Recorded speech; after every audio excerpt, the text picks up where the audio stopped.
Okay, thanks, Peter. I see it. It's working.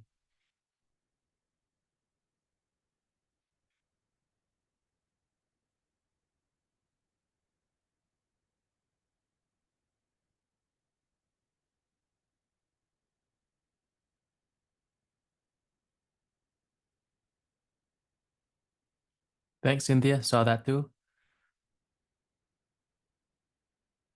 We'll start in about 3 minutes.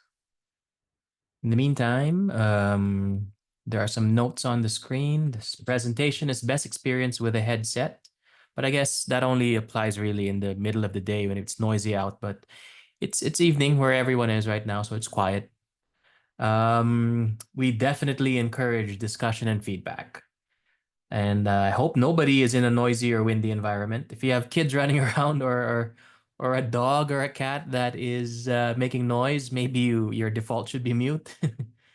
And you will all definitely be given a copy of the recording, the PDF version of the presentation. So you don't really need to take down lots of notes because you'll get a copy of everything anyway. The dual monitor setup, that's just a holdover from my Excel class, so it's not really required for data storytelling. But if you do have a dual monitor, what's nice, how I like to use dual monitor systems is you got the slides on one screen and then you have a notepad on the other. So if you hear something interesting or I'm talking but you want to ask a question for later, you can type in your question in your notepad, and later on when we open for questions, at least you have it in front of you. I myself have a triple monitor system. So one is for notes, one is for presentation, and one is for Zoom chat. Okay, did someone join? Yeah, Mel joined. All right. So Mel, test your audio. You should be able to unmute yourself now.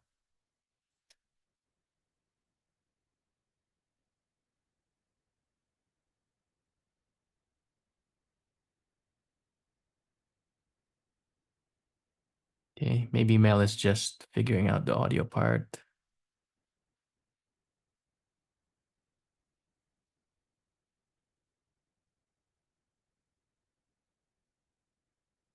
Okay, one more minute, then we begin.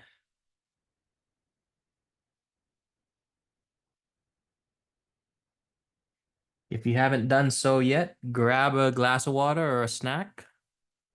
It's really tricky, these evening sessions. I apologize. I have a new computer. I'm just trying to put Zoom on it. No worries. At least I can hear and see you, so you can probably see my PowerPoint slide, right? Yeah, I sure can. Oh, okay, we're good. I am going to try and log on with my computer. You are on my phone right now, which will go dead shortly. So bear with me. No worries. That's why I'm looking at your ceiling. Okay.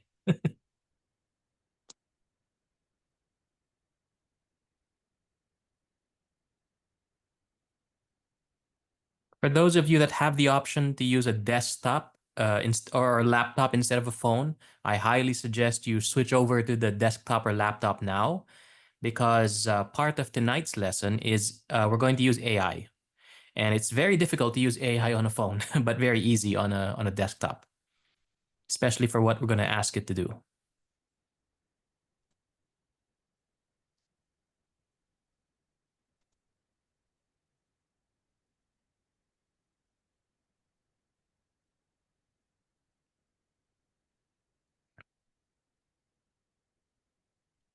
Okay.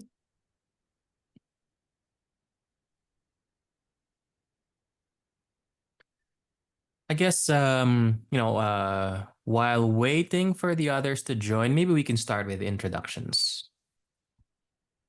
Okay, so good evening, everyone. My name is Ian Gonzalez, and I'll be your host tonight. Our very interesting topic is storytelling with data. It is something I am very passionate about. And I've done this or a version of this presentation many, many times with the SCC and at various conferences. So it's almost second nature to me. And I'm going to teach you lots of techniques, tips, and of course, knowledge of storytelling that will hopefully, when you with practice, will really set you apart in all your reporting and analytics endeavors. So with the people who are on the call right now, I'd like to hear from you. So I'll call your name and please tell me about yourself, who you are, what you do, and what got you interested in data storytelling. All right. So let's start with Peter. He's on the top of my list over here. Peter. Hello. So my full name is pronounced Nyok Peter. Peter's my last name, but I Oh, New York is your first name. Okay. Sorry. go by NK for short. So I reside in Calgary, Alberta. I work at the Calgary Food Bank as a quality control and inventory associate. I also do go to school at SAIT. I take the business administration program, and my major is supply chain management. And so the reason why I enroll in this workshop is because at work, I present data to um, chief executive officers about the weekly inventory on hand and about what's happening in the warehouse and so on. So Yeah. I would like to use this workshop to increase my ability to storytell and use that data and trying to, let them explain it in a way that they can make sense, but also quick and efficient. Awesome. Do you know Jeremy Garton? Yeah, I report to him actually, matter of Oh, he, fact. was he the one who told you about this course? Him and also Eric too. Eric Okay. is my manager, but yes, that's me. Awesome. Thank you so much. I myself am an instructor at SAIT also, and I know Jeremy very well. Okay, let's now hear from Mel, who just turned on her laptop. Perfect. Oh, maybe the audio's not working yet. Okay, Mel, I'll get back to you. Let's hear No, I'm first. here. I'm You just here? Okay. All right. darn new computer. The other one was so slow, and here this one I can't make it work. So I'm supply chain manager at West Country Pump and Filtration. I've been there about 8 months. Um, Data is so important. They have never had inventory control there, Hmm. um, at all. And so I thought I could get that on track until I realized they had no software. They were using accounting software. And so it's been a very challenging job. And data just in general. From there, previously I was at Nova Chemicals for 2.5 years. And yeah, it's just it can tell you everything. You know, you make your life so much harder if you can't get the data where you need it. I should talk to you after this because Nova Chemicals is where I am right now. Yes, I, yes, I Ian, want to you were learn. here before I left. Oh, okay. I was in a contract position, and Okay, so it's not that like you hated the company or anything. no, I would have loved to have got on steady. I hated the contract part. Oh, okay. I understand. Yeah, I had been there about 2.5 years and I just couldn't stand the stress of waiting for that next one to come through. So I had been hired on a project, which was very much data when Rokeby is their newest plant out east. When Yeah. it came on, I was hired to source and supply and build their stock warehouse. Okay. So yeah, very challenging, very cool. I loved it. Yeah. Oh, thanks for sharing. And with your warehousing function, you have a lot in common, I guess, with with the NK. Yes. My daughter actually works at the food bank in Edmonton. Oh. She is the liaison manager between the agencies and the food bank. Oh. So it's a tough job. It's a very stressful job. So I feel for you.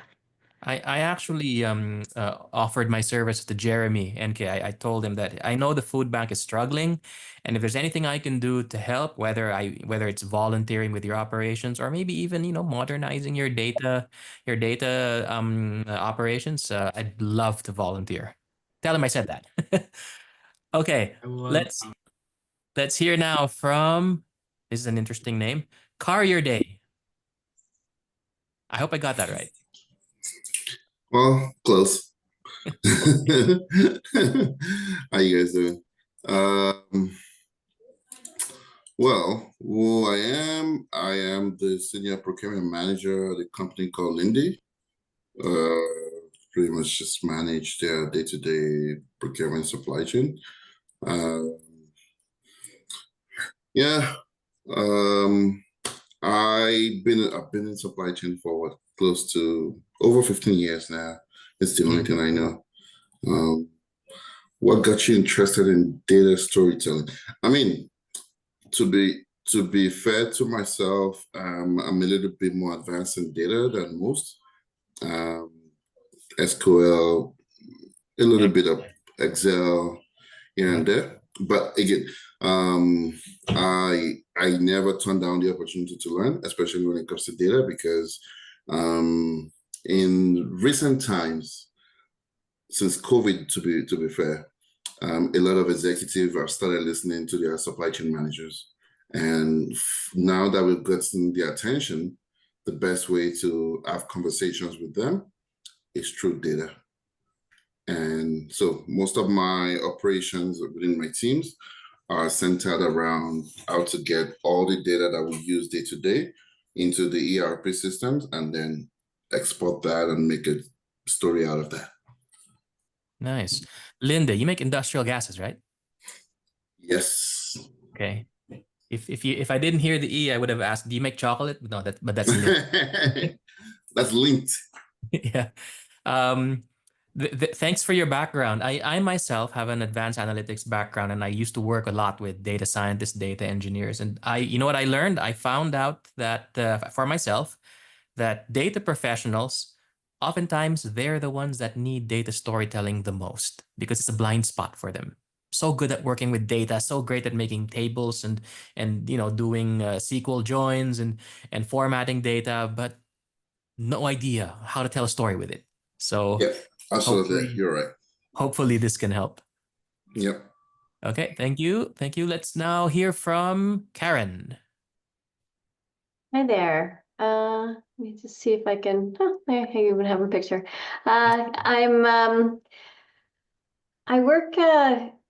I was working as a supply manager last 11 years or so, but I'm currently taking a bit of a break for health reasons. And one of my biggest issues with how at work was I was always updating other people's presentations. So, the background spreadsheets and so on. So I haven't really created very many of my own. And I found it very frustrating that I simply don't have the knowledge and background to be able to actually put that into place. Plus, sometimes when you're dealing with other people's spreadsheets, you question the data. Where did you get this from? So Yeah. kind of trying to figure out how to give honest data, representative, and put it in a way that people can understand it, but to be able to create it myself rather than just update other people's. Thank you for being very specific. That's awesome. Okay, let's see. Mia, let's hear from you. Yeah.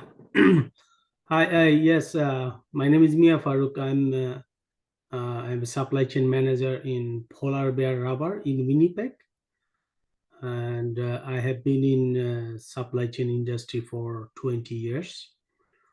And basically, I am responsible to import goods from offshore, from all over the world. Kind of have to do significant forecasting, inventory management, and data basically analysis.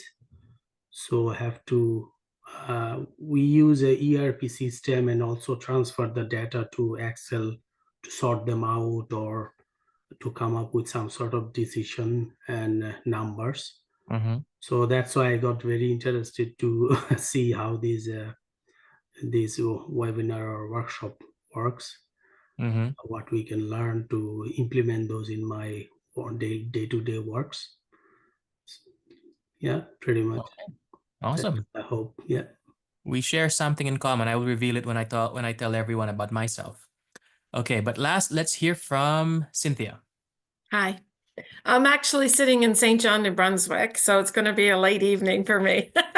Oh my, wow, thanks for joining. Yeah, but I really was interested in this when I saw it because I currently worked for Pepsi in supply chain in New Brunswick for 17 years. Then I went to the St. John Police Force in their property room and training. And then I just started last year with Justice and Public Safety with the province of New Brunswick and setting up new court services for them for the province and e-disclosure of different things. So part of that is that I have to put things together, obviously with data, to be able to tell a story, quality assurance, and be able to justify hiring practices, what we need for programs and that sort of thing, to be able to tell the leadership team, this is what we need and why we need to spend this amount of money on it. So we really need that backup data to be able to say to them, this is the data, you can see exactly where we need to be and why we need to spend the money to get to where we want to go. So, yeah. Awesome. I think you're going to love this course. Everything you said resounds, and we're going to address all of it. The data, the storytelling, how to make people make decisions, all that stuff. Okay, I think I've got everyone. Yeah, from my list over here, everyone's spoken, so it's my turn. Okay, my name is Ian Gonzalez. I'm actually a mechanical engineer by education, but that's only my undergrad. I've been 20 years in supply chain and analytics. So Mia, that's what we have in common. We've been doing this for 20 years right now. My industries though are oil and gas, aviation, and now I work for Nova Chemicals, so chemicals manufacturing. I have an advanced diploma from in purchasing and supply from the Chartered Institute of Procurement and Supply. That's the UK's version of Supply Chain Canada. Did my executive MBA in 2008. Seems like so long ago. Certificate in business analytics from Harvard. I still teach at SAIT, MRU, and of course Supply Chain Canada. And I guess the most important thing you should know about me is that I am very passionate about these three things you see at the bottom of the screen: data visualization, data storytelling, and data literacy. So now I will tell you the story of how I got interested in data storytelling, because all of you shared your thoughts. I'll share you mine. My interest in data storytelling started about 7 years ago with my two little girls, Evie and Cassie. They're older now. They're in grade 1 and kindergarten. But when I suddenly became responsible for two human beings, for some reason, I wanted them to know their story. I wanted to know I wanted them when they get older to know where they came from, right? And I am an immigrant to Canada. I moved to Canada in 2010, and there's a lot of history in my family that they might not ever know unless I tell them the story. So I got very interested in the field of genealogy, or tracing one's family tree. And as a result of several months of work, I was able to actually build my family tree. And my two daughters at the very bottom over there, if you can see my mouse right, here's Evie, here's Cassie.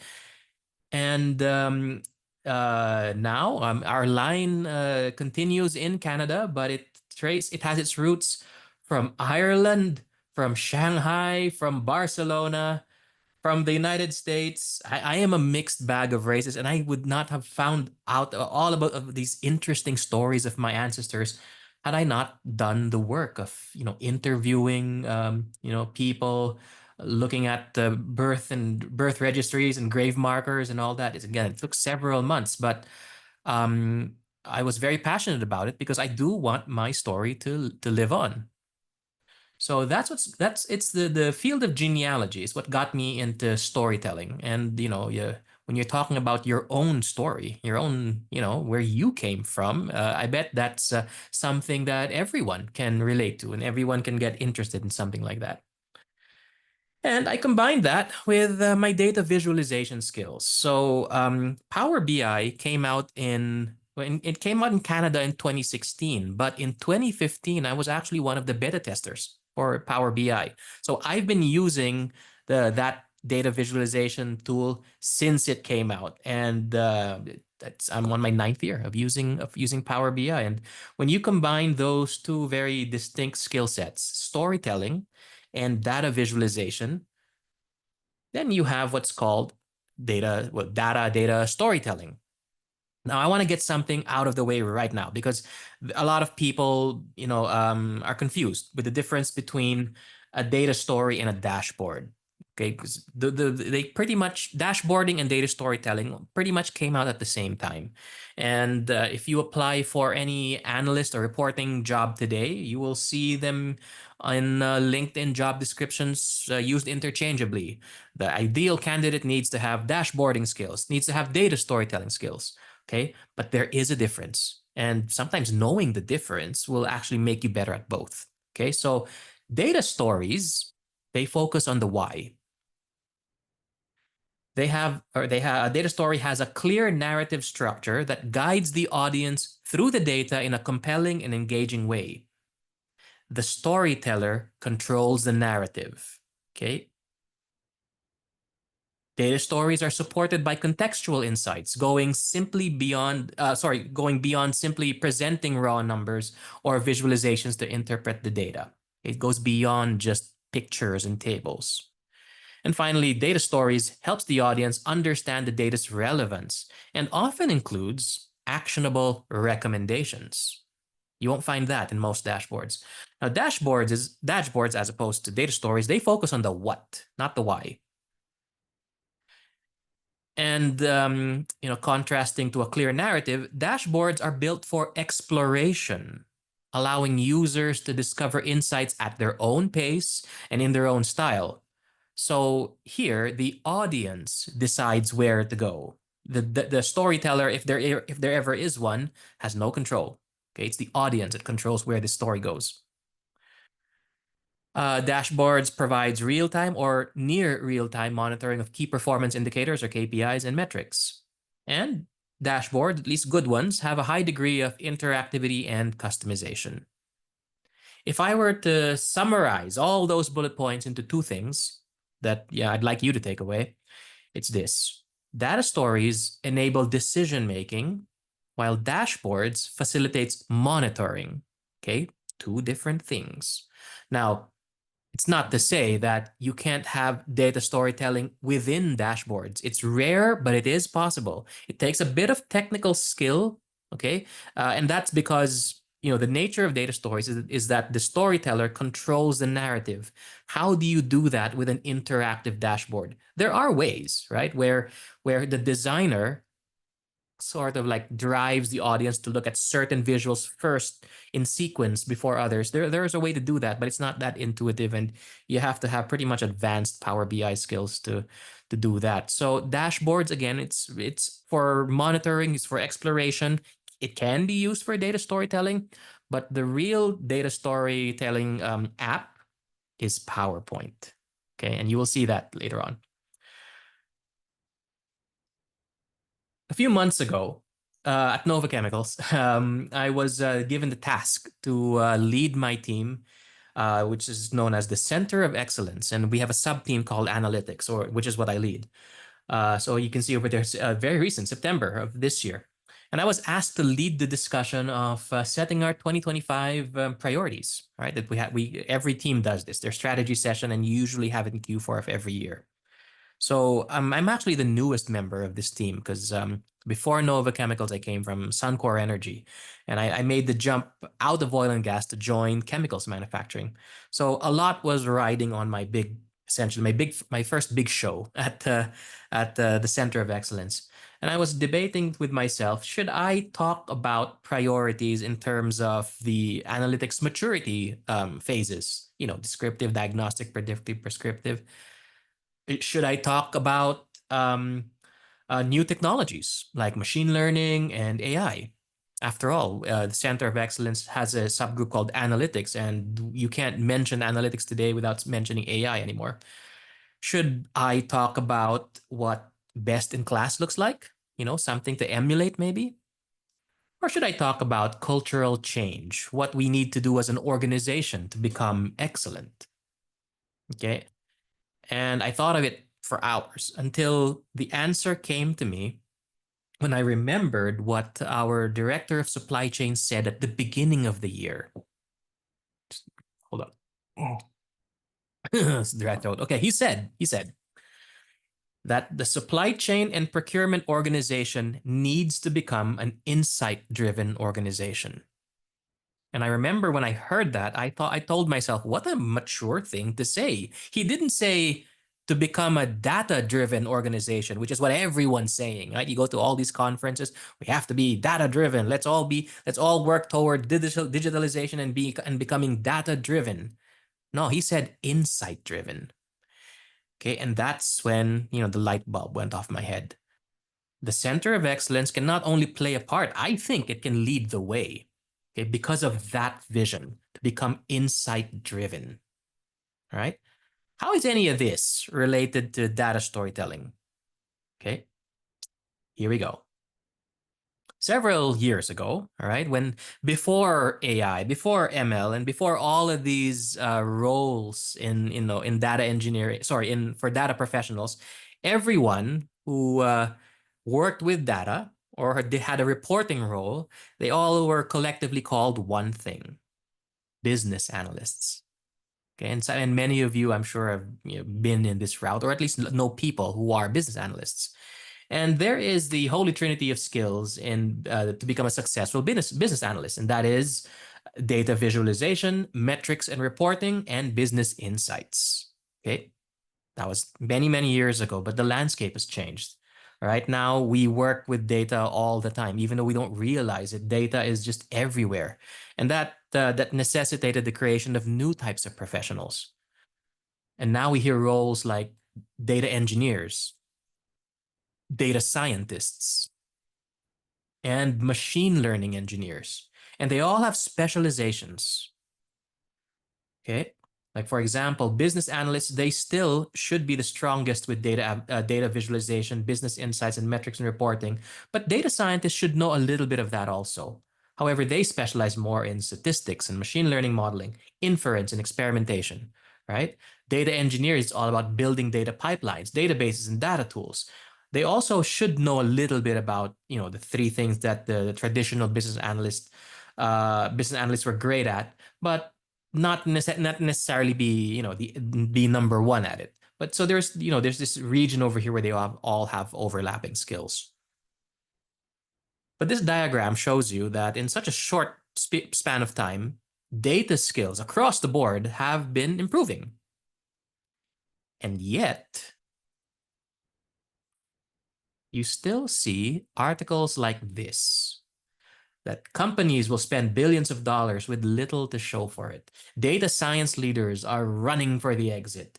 Analytics programs might not deliver an ROI. Okay, we're producing more, but we're understanding less. Data scientists and business executives struggle to work with each other, and companies are failing in their efforts to become data-driven.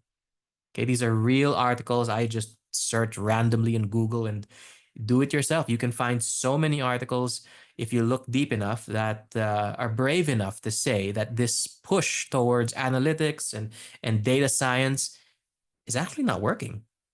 Right? There's a gap. Right? There's a big gap between what data professionals are capable of, and they're capable of a lot of things, but the leaders don't see it. Right? They expect things, but it's not getting out there. The data professionals are simply not delivering.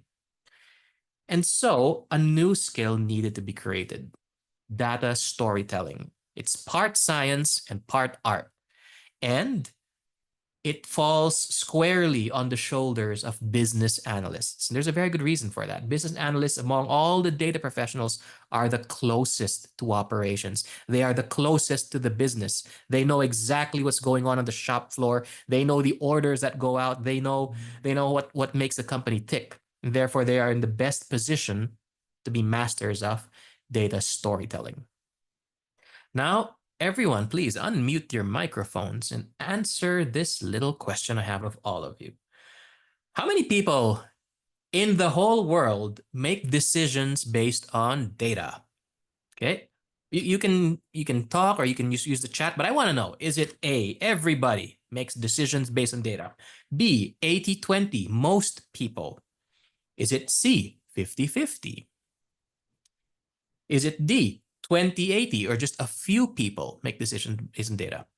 Or is it E, nobody makes decisions based on data? What do you think? Okay, so I have Kayode saying everybody. So we have one vote for A. What else? What do you say? I'd say D. D, a few people. Okay, in the opposite end of the I'm spectrum. with Cynthia. I would go with D. Two for D. Okay. I think I'm with D as well. 3 for D. Okay. So we have 1 for C, 50-50. All right. So I think it's a majority of you who are saying now it's D. 2080. Is there anyone who hasn't spoken yet?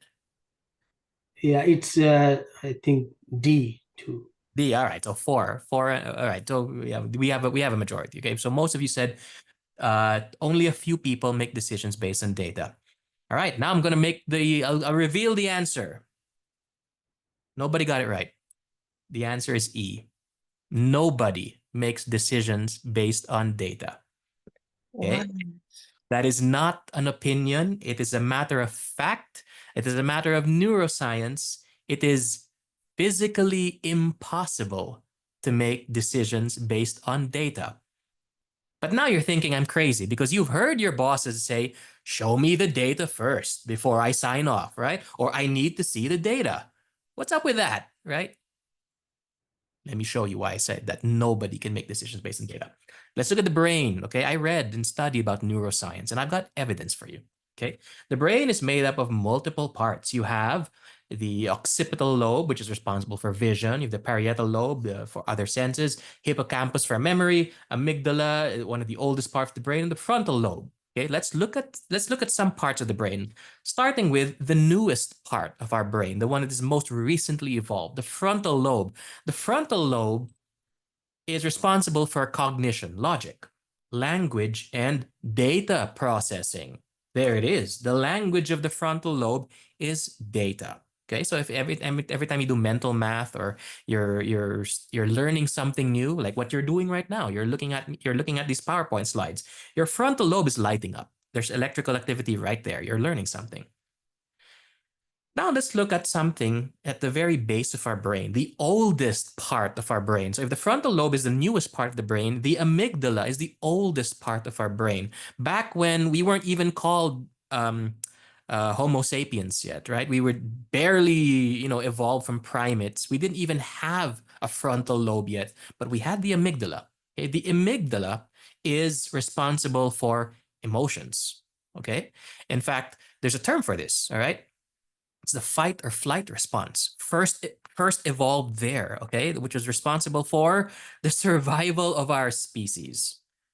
You know what else happens in the amygdala? Decision making.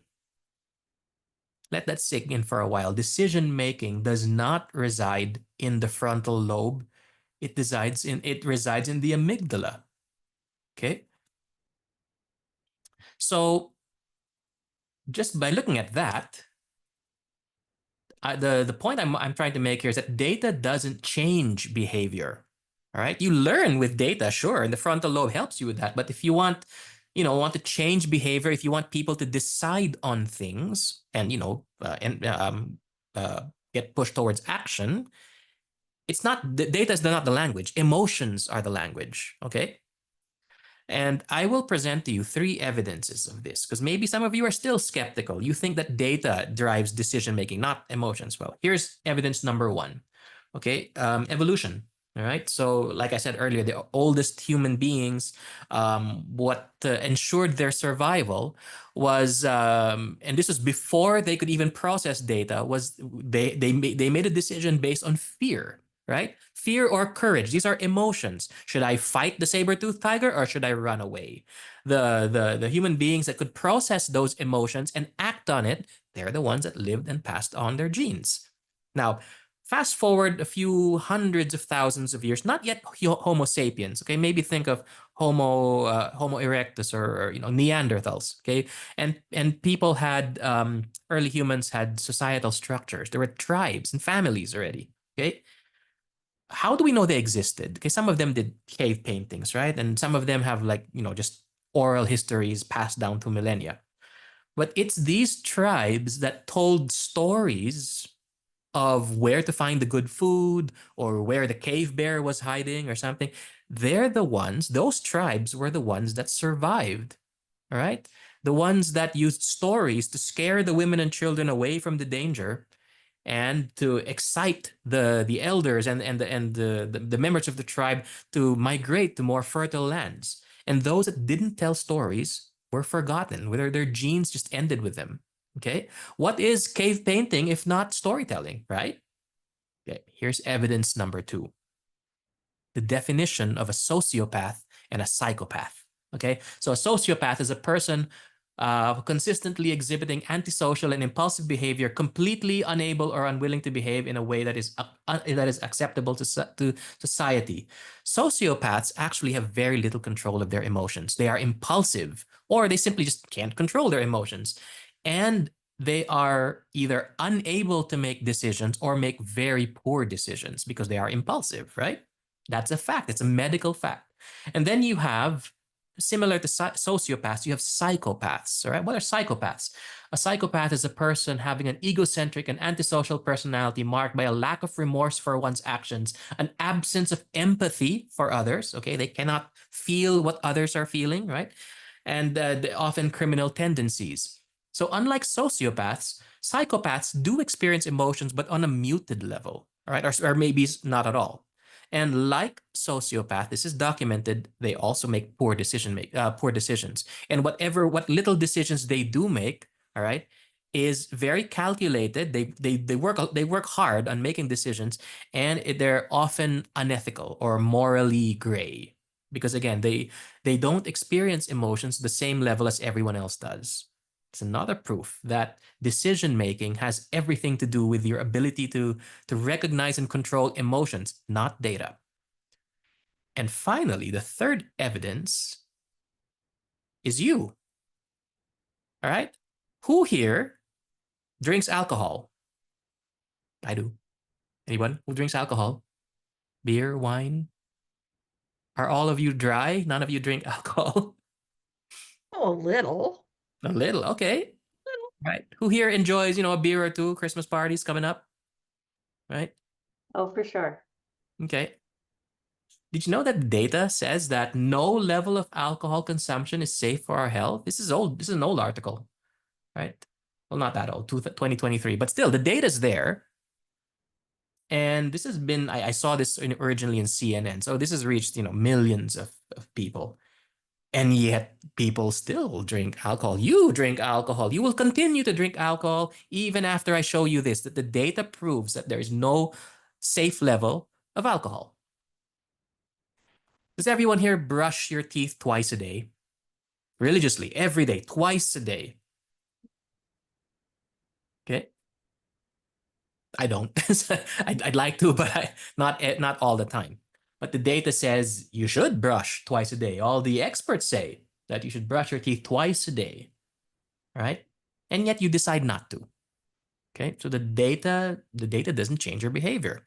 Who here gets at least 7 hours of sleep every night? Okay, I'm gonna make a generalization. None of you get 7 hours of sleep, regardless of the data saying that you need 7 hours of sleep. Adults need 7 hours of sleep each night, and yet we ignore that. I ignored it last night. I only had 5 hours of sleep, right?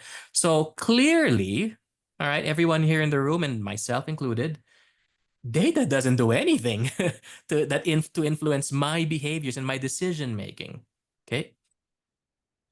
So if data isn't the language of the amygdala, it's the language of the frontal lobe. What is the language of the amygdala? The language of decision makings is also the same as the language of emotions. And that is storytelling. Okay? Storytelling is not, it's unlike data, it's not rooted in fact or science. It is how information is delivered. Okay? It's a method. All right? It is a method as much as it is a form of information. Okay.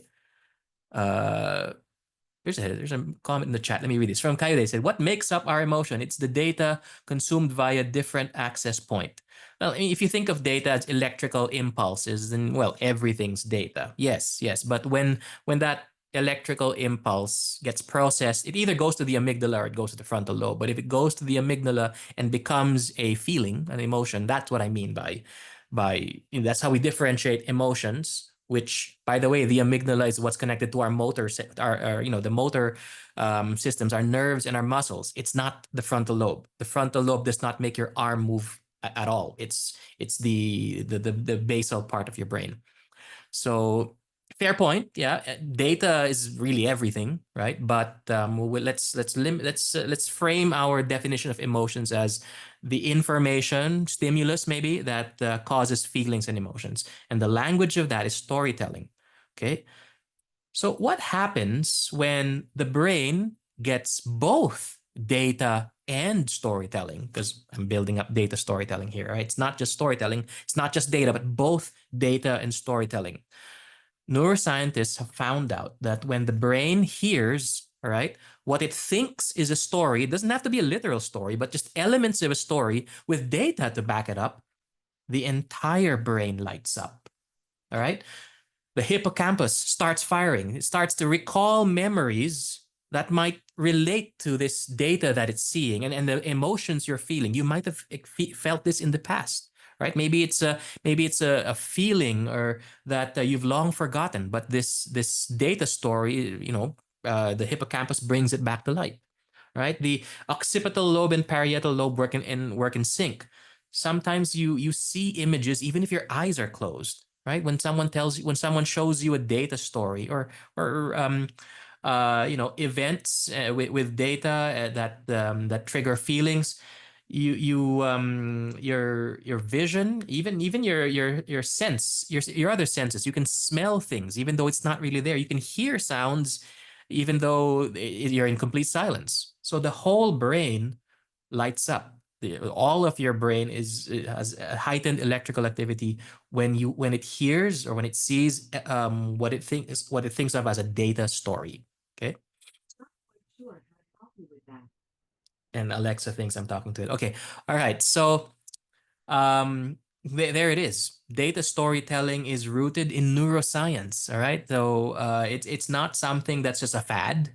All right. This is part of who we are as a species.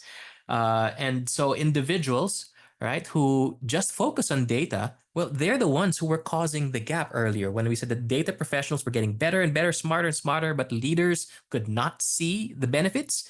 It's because they focus too much on data without any storytelling. So now you might be curious, if there was one thing, just one thing you could do to become a better data storyteller today, what would it be? Is it get better at an app like Power BI? Is it get better at storytelling itself and study the technical nature of it, like the shapes of stories? Is it get better at a presentation app like PowerPoint? Is it study the art of data visualization, knowing what visuals convey what messages? Because there's data in the word data, in the term data storytelling, maybe we should get better at our data skills. Learn Excel, maybe, right? Do data modeling, data transformations with Excel. Or maybe, because it's 2024, get better at AI to kickstart your learning of data storytelling. Well, the answer is it's definitely all of these. And in these 2 sessions, today and on Wednesday, we're going to actually touch on every single thing you see on the screen. There will be Power BI, there will be storytelling, PowerPoint, the visuals, Excel even, and AI. But to sum it up, all right, and this is how I open this course. You focus your energy on the pursuit of insights. All right, let me repeat that. All right, the most important thing you can do today to become a better data storyteller is to focus your energy on the pursuit of insights. So what is an insight? Let's look at the dictionary definitions of insight. An insight, according to Merriam-Webster, is the act or result of apprehending the inner nature of things or seeing intuitively, which I think is a very vague definition, and it is no different from just observing or learning something new. So not really a great definition of an insight. I know Merriam-Webster said it, but it doesn't really help if you ask me. What about the other dictionary, from across the pond? According to the Cambridge Dictionary, an insight is a clear, deep, and sometimes sudden understanding of a complicated problem or situation. It's a little better, right, than the American definition, but it fails to distinguish between an exceptional finding or discovery and something less remarkable. So it helps, but not quite there. Then we have Gary Klein. He is a cognitive psychologist. Okay, he makes a living on studying, studying insights, in fact. And his definition of an insight, he says that insights are an unexpected shift in the way we understand things. Very elegantly put, not a lot of words, but there it is, an unexpected shift in the way we understand things, which implies new information that challenges our existing understanding, causing us to re-examine our assumptions and change our perspective. That's the sudden shift, okay? And also, he says that we understand things, we understand events better when we know the reason, the why behind the event. Not the what, but the why, okay? So we're getting somewhere with this definition. Let's just park that for a bit. Okay, then we have one of my heroes in data storytelling. I read his book cover to cover. Brent Dykes, who wrote the best-selling book, Effective Data Storytelling. It's actually recommended by Harvard Business Review. He simply says that insights should inspire us to act because people act upon the things that concern them the most. All right. So at this point, I think we now have all the ingredients to form a new definition of insight. And it's what I go by. Okay. So let's put them all together. And now let's look at the 3 ingredients for an insight. Number 1, there must be a shift in understanding. Okay. In other words, not the what of things, but the why of things. Okay, that's how you get your shift in understanding. Okay, you won't have an insight unless you're able to clarify why events happened, not just show what happened. Criteria number 2, or ingredient number 2, an unexpected reason. Okay, even if you discover the potential reason behind an event, even if you figure out the why, you might still not have an insight. Okay, because driving curiosity to spark further exploration is not enough. A true insight should be surprising, something you didn't see coming. In other words, click here. It must be a game changer. Okay, and this is also the second. This second ingredient of an insight is also the hardest to achieve. Okay, then you have the third and final ingredient. It must align with what you care about. Okay. Remember, insights should drive action. And that will not happen if the supposed insight does not matter to you or your audience. Okay. So that final criteria means that you have to show how the insight impacts you, your team, or your business goals. Okay. It should matter to you or your audience so that you're more likely to act on it. And when you put them all together, this shift in understanding, the unexpected reason, and it aligning with what you care about, then you get action, right? I mean, that could be action on your part or somebody's driven to action. And then, and only then, do you have an insight. I get questions every time I present this. Do you really need to have all 3 ingredients? Is that an absolute requirement? All 3 must be present to have an insight? Well, let's examine. If we only have the shift in understanding and the unexpected reason, but it doesn't align with what we care about, okay? Like, for example, we're in supply chain roles and you found something very interesting with the why and it's unexpected in finance. Right, and it has nothing that we don't care about. It doesn't completely unrelated to our departmental goals, and I really don't care about it. It's interesting. It's not an insight. The word for that is trivia. Okay, if you don't care about it or your audience doesn't care about it, it's not insight, it's trivia. What about we have the unexpected reason? It is surprising. It aligns with what we care about, but there is no why. There is no shift in understanding. Okay, I think this can go 2 ways. Like, for example, our revenue this year has gone up by 25%. And we don't know why that happened. That's not an insight. That's a mystery. Okay, what about the other side of the coin? Accidents have been increasing at an alarming rate at our manufacturing plant, and we have no idea what's causing it. That's not a mystery. That's an issue. And the only thing that inspires is an investigation, not action. Okay. What about having I forgot to unbold this. Unhide this. You have that shift in understanding, and it also aligns with what you care about, but there is no unexpected reason. All right. It's not a game changer. It's not shocking. It's not surprising. Is that an insight? No, it's not an insight. It's just an expected outcome. You saw it coming from a mile away. And what happens when you present people with information or insights they already knew about? Nothing. They get a shrug off the shoulder. They are not driven to action because they saw it coming. And that's why, ladies and gentlemen, you need to have all three ingredients to say that you have an insight. So now, how does one find and show insights? Okay, very practical question to ask. Let's answer that by looking at our three ingredients: the shift in understanding, unexpected reason, and aligning what you care about. Number one, the shift in understanding. And I will put this in very familiar terms, okay? We like to build reports and dashboards using whatever app you're most comfortable with, Tableau, Power BI, even PowerPoint. And in my many years of doing data visualization, I can generalize all visuals in just two categories, okay? The what, where, when visuals and the why visuals.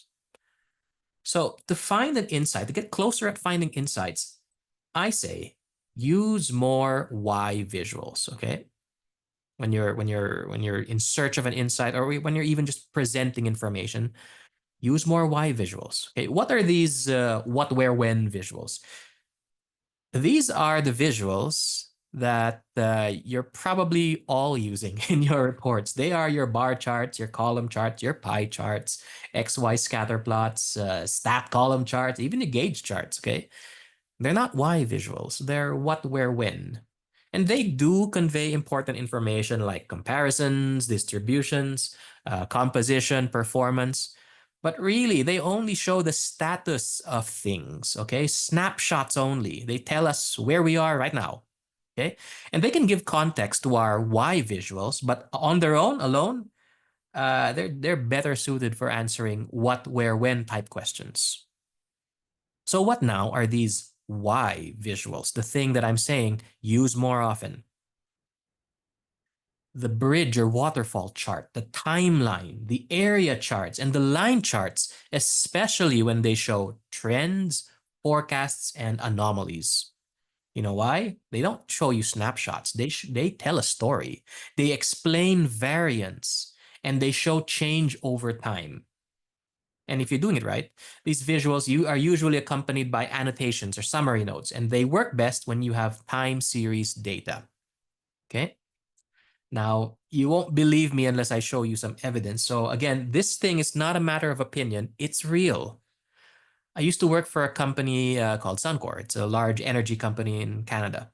And let me ask you right now, any company, right? Publicly or private, publicly traded or private, what is the mother of all reports? The most important report any company can come up with. What do you think that is? Microphone or type in the chat. What do you think is the most important report regardless of company? It's the... Anyone? Like, are you talking about like the annual report? There you go. The annual report. Yes, the annual financial report. Okay. Follow-up question.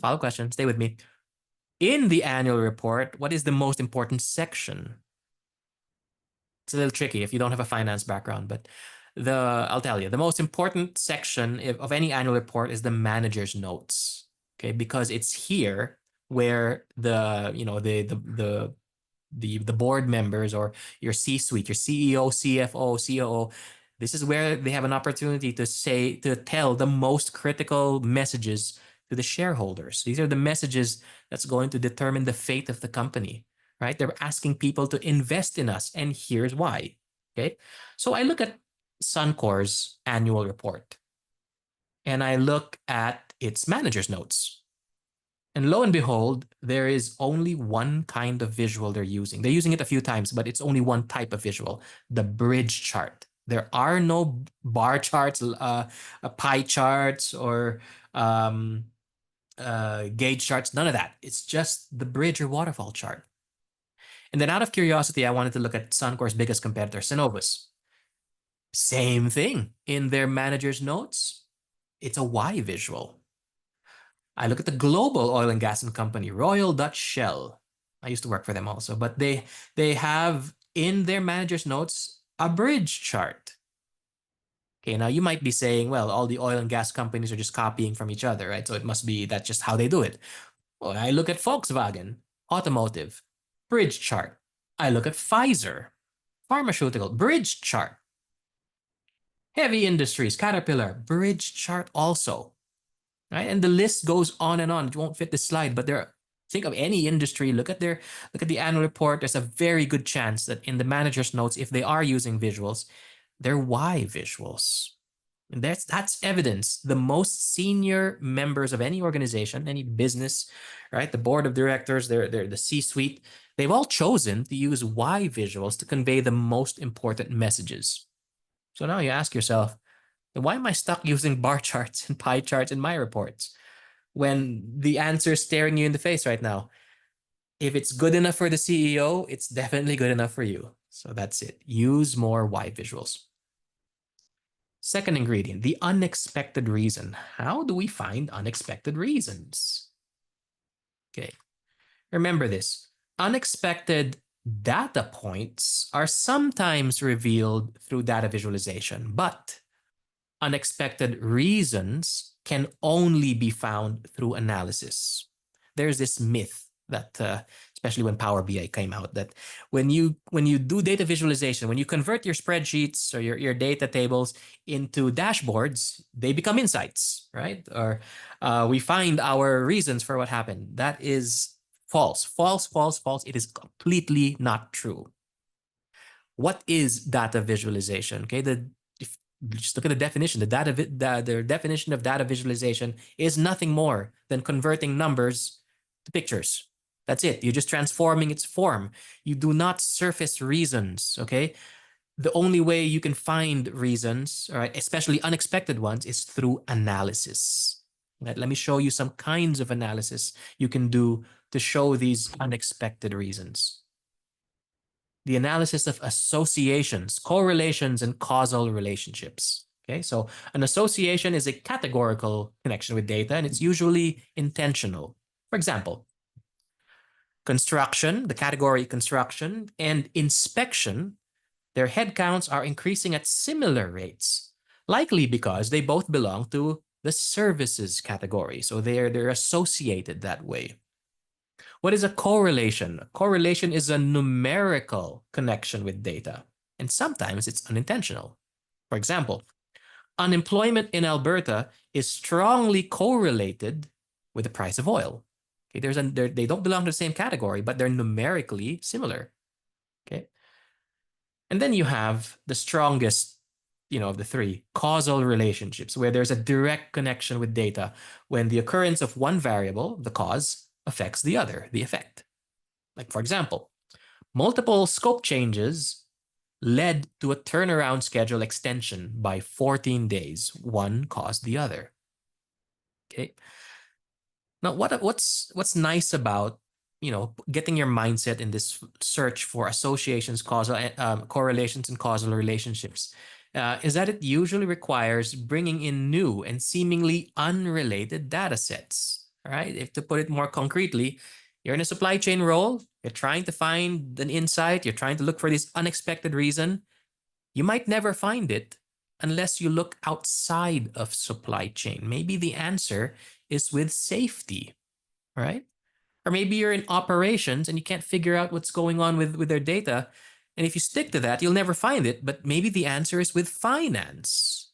Okay, so I think that first bullet point is a beautiful point because it behooves you to form relationships outside of your little bubble, outside of your departmental silo. Okay, because if you want to find something that no one's ever seen before, something unexpected, you might need to look at data that you don't normally consider. Okay, and sometimes that requires knowledge of statistics. Okay, and knowing terms like regression analysis, coefficient of correlation, coefficient of determination, or R squared, p-values, residual plots, and more. Scary stuff that most supply chain people will not even touch.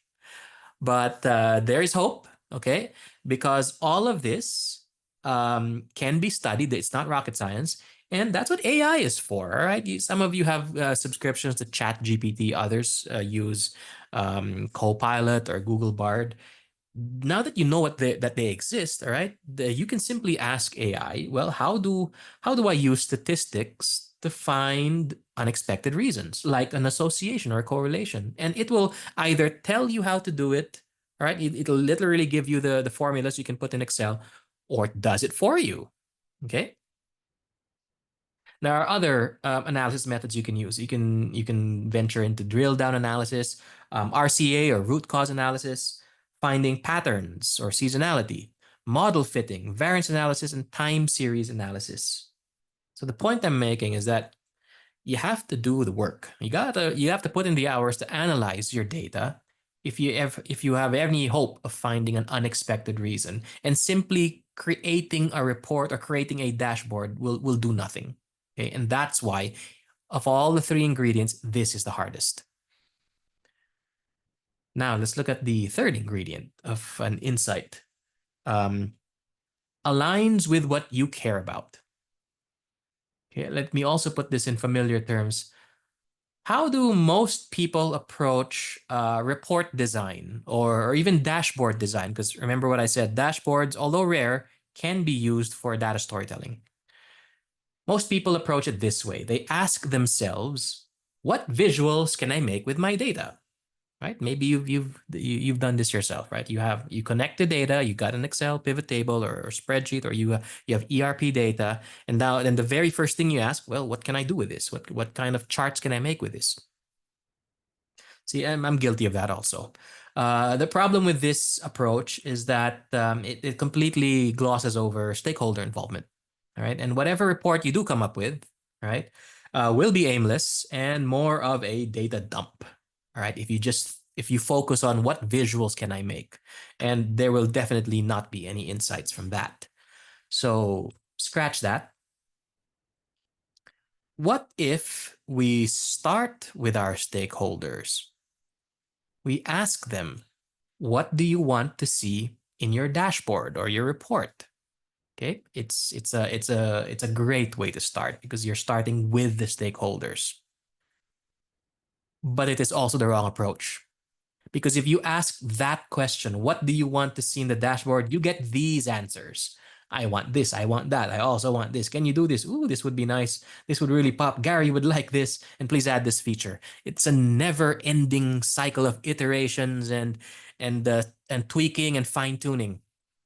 And whatever report or dashboard you do come up with, it will guaranteed become overly complex, trying to please, and ultimately uninspiring. It's the wrong approach, ladies and gentlemen. So, and you will never get insights from that approach. So scratch that too. Now you're probably asking yourselves, what then is the right approach? The right approach, and this is proven time and time again, and this is I live by this, is to also start with your stakeholders, but change the question.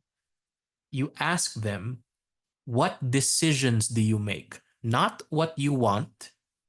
You ask them, what decisions do you make? And it doesn't matter who you ask that question to. You can ask the CEO himself, or you can ask somebody who just started his job. They always know the answer. Okay, the beauty about this is not everyone. Sorry, everyone does not.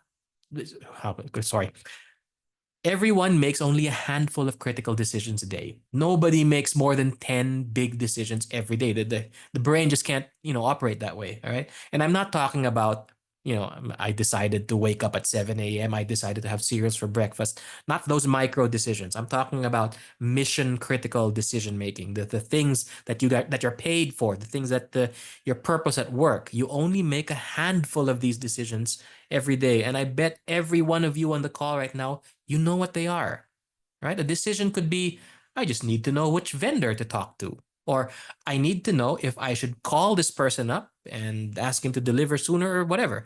Or maybe a decision is I need to know which dials and levers to pull to make sure my people come home safe.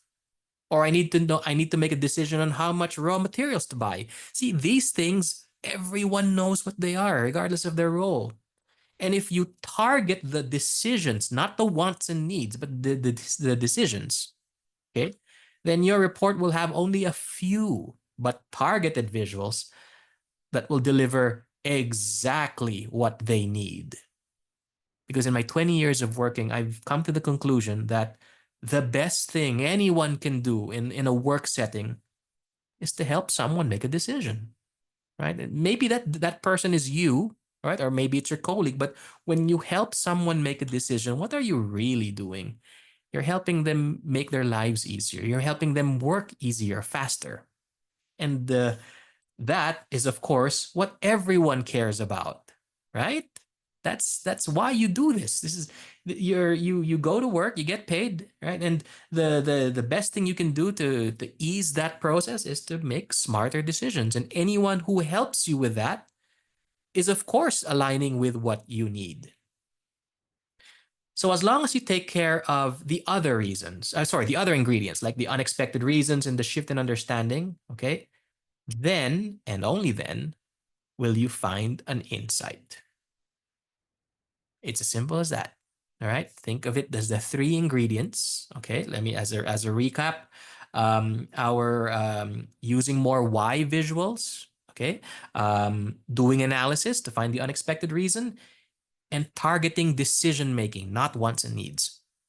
I see Karen's hand is up. Go ahead, Karen. You can ask the question. I guess I'm just trying to understand in what aspect of a business. I don't know how to word my question. Hang on a second. So most of the meetings I'm in, or most of the reports that I provide, have to do with am I meeting my KPIs? And there's a lot of butt covering all the time. Like my department is excellent. We're running fine. Look at all these numbers. These are all good. Because that's the meeting you're in. That's the audit you're attending. That's the, this is the, so, and maybe I'm just at the wrong level for what this conversation is for. Is this more for middle managers, upper managers, lower down people? I mean, like, how do I, give or provide the information about decision making to people? Because of course, no one else in my company knows what's happening with supply chain. I'm in charge of supply chain. I have to tell them what's going on to help them to make decisions on stuff, but they don't really want to hear anything more than, am I meeting my KPIs? So I'm trying to understand. It's a common story. Let me help you with this, all right? Because I've been through that story so many times, all right? So now that you know what an insight is, and the whole purpose of insight is to help someone make a decision, right? The first question you got to ask for yourself is, who are the decision makers? I'm sure there's a ladder of management, that you have to go through, and everybody wants to see these KPIs. But every report, every dashboard has a primary decision maker. Do you know who that person is? Let me ask you right now, this specific KPI report, who makes the big decisions on it? Go ahead. Let's make it interactive. I don't know that they're making decisions on my KPIs other than they just want to know that they're being covered. And if they're not being covered, I'm supposed to come up with a solution for that. So I guess the main VP is going to tell me that, yes, I agree with that choice, or no, that's not going to work for me, that type of idea. There's too much money for that kind of idea. Well, it sounds like a VP is a decision maker. So maybe he's your primary decision maker, okay? I don't buy it when people say, I just want to see KPIs. BS. All right. It's just a story we've all been told. All right. All these KPIs were created for a reason. There's a why behind every one of them. And I guarantee it, there are things that you're measuring right now that don't have a why. They're just something you can measure. It's not a KPI, it's just a metric. Oh, Okay? there's a lot of that. I can measure this, therefore you get a report on it. Yeah. I've once been asked to make a report with 120 KPIs. And I said, 120 KPIs? Is there anybody in this organization that has the mental capacity to make sense of 120? I asked my boss privately. And he said, no, Ian, this is how we do it. We've done things here. I said, okay, do I have the power and influence to change this report? I said, absolutely, that's what you were hired for. I went straight to the top. I went to the CSCO, the Chief Supply Chain Officer, or CPO. And because I was a little chummy with him, I asked him, bravely, what decisions do you make? And he gave me a funny look. Why is this any of your business? You're going to get pushback like that. Yeah. Why do you care? And you just have to stick with it. Stick with your gun. Say, I just need this for my report. Okay, I want to put data storytelling, and I want to give you a more useful KPI report. And I don't want to ask you what everyone else has asked you, which is, what do you want? What kind of metrics do you want to see? I just want to understand what decisions you make, right? And this person told me only a few things. It's just a few things to run the supply chain department, right? And then from there, I just chased down the rabbit. Okay, I know now what Rob's decision making is. It's very few. He actually just less than 5 critical decisions he needs to make out of the 120 supposed KPIs. Then I look now for the owners, the people accountable for KPIs, and I really grilled them. This is what he said is for decision making. Everything else seems to be like noise. Can you help me understand now why this is important? And don't tell me because that's how we've always done things. Why is it important? Why are you measuring this? What kind of change will it do with our plant or something? Right? And then I weeded out everything where nobody could answer the why.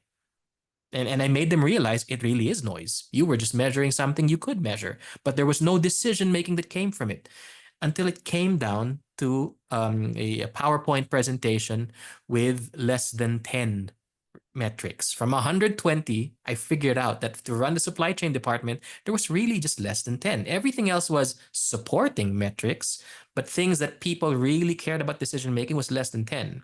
All right. And then I designed my report on those 10 because these 10 metrics were truly for decision making. Money was being approved based on what they showed, or people's head count was being decided on that. My entire role as an analyst was to make sure those were very clear. And I'm going to jump. My next few slides will tell you what to do once you've reached that point. Okay, where now it's all about decision making and you've removed the noise. Yeah, what the hell? I'm going to show it now. What do you do now with the insights? Here's the whole point of it. Well, thank you. I think that you've given me the start of, obviously you're going to continue on with sort of the rest of it, but I think that helps me understand sort of where I fit into that, because I'm so used to show me the KPIs. Are you meeting them? This is, and I'm like, I'm meeting them because you tell me I got to meet them, but I don't know that's really useful. But okay, I guess asking the questions, what do you decide on, makes a big difference. Like that I think was probably the key part I was needing. So thank you. And it's not just you. Sometimes asking them makes them realize that this KPI that they're so passionate about really has nothing to do with decision making. It's just an informative thing. Okay, there are reports for decision making, and that's where you absolutely need data storytelling. And there are reports to just inform people. They're just there to educate. Right? KPIs are not for educating. Metrics are for educating. Right? That's what control rooms are for. You just want to see blinking lights so that you know the status of things, okay? And if that's, that's why you need to separate KPIs from metrics. Your metrics are for dashboards. Your dashboard should absolutely contain metrics, but you don't need to have data storytelling in it. You don't need a narrative. You just need to show what's going on. And people are perfectly happy just understanding what's going on, right? When you say meeting our KPIs, it's not really KPIs, but when they're meeting your metrics, that's just really, I'm aware of the status of things, right? But your KPIs are for decision making. That's the K in the KPI, key, right? those KPIs should be in a data storytelling format, because anytime a metric, a report, or a dashboard is connected to data, to somebody making a decision, right? The way to somebody's decision-making abilities is to tell a story, not present data. Okay, and just as a side note, I've always had people equate KPIs and metrics as exactly the same thing. Are you saying that you find them They are different? not. They are Okay. very, very different. Metrics is literally something you can measure, the word metric. Okay, but a KPI, key performance indicator, it's a kind of metric, but on a different level, because they not only tell you if you're meeting something or the status of something, but they are critical to running your business. You make okay. decisions based on them. Okay, great. Thank you. Yeah. It's a long-winded way of saying it, but I'm passionate about the same thing too, because I meet the same challenges all the time. And then it's the hardest stakeholders to work with are the ones who say, Ian, just do what I ask you. Build me a report with these KPIs. That's how we've always done things, or I need to know it, right? It's the courageous ones who ask, well, why do you need to know it? What decisions do you make out of that truly break the barrier? I And agree that it's most of what I ever get is, well, this is just what we do. yeah, Yeah. I feel your pain. Okay. So remember this, folks. Data storytelling is not about crafting stories from data. Data storytelling is about crafting stories from insights. That's the big reveal. Okay, we'll have a break before I move on to the next part, which is actually fun and interactive. But that's part one of tonight. Okay, that the heart of data storytelling is finding insights and knowing what to do with it. And finding insights is actually, I will tell you right now, a difficult thing. All right. The insights don't come naturally when you do data visualization or report making. It requires effort. It requires a certain way of finding the insights, right? The why. It needs to be linked to decision making and doing analysis to find the unexpected reasons. But all that really is at the center of data storytelling. Okay, I'll build on that by teaching you how to tell stories, but I'll give you a little bit of a break first. What time is it now? Okay, it's 7:20. I'll give you a break until 7:30, 10-minute break, all right, for snacks and maybe a light dinner if you have time. But I'll stay on for questions, okay? If anybody has questions, I'll be here. See you in 10 minutes.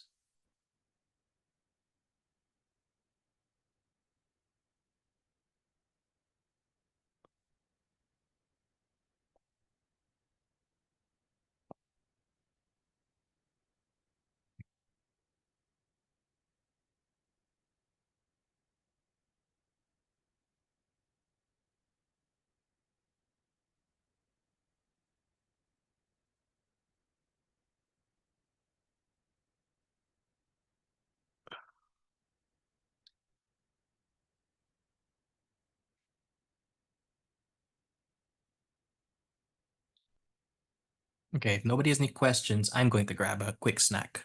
Okay.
I'm back, but we still have 5 minutes.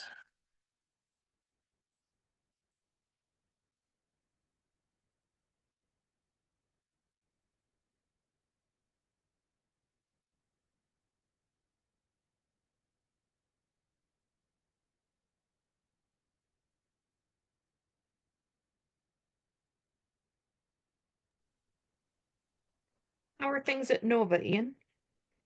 Things are good at Nova. I'm loving it. Good, good. It's in the Kathy best. got retired. Who? Kathy McKenzie. She got retired. Yes, She was she a did. Yeah. lovely lady. There was a big party for her. I never knew her, but everyone came to her party. She had worked there forever, I guess. She's very knowledgeable and just such a great leader. I find that there are so many lifers at Nova, which is for me one of the best signs that a company treats its people well. Like 20, 30 years of experience in the same company at Nova. I said, wow, Yes. it's an amazing company I just joined.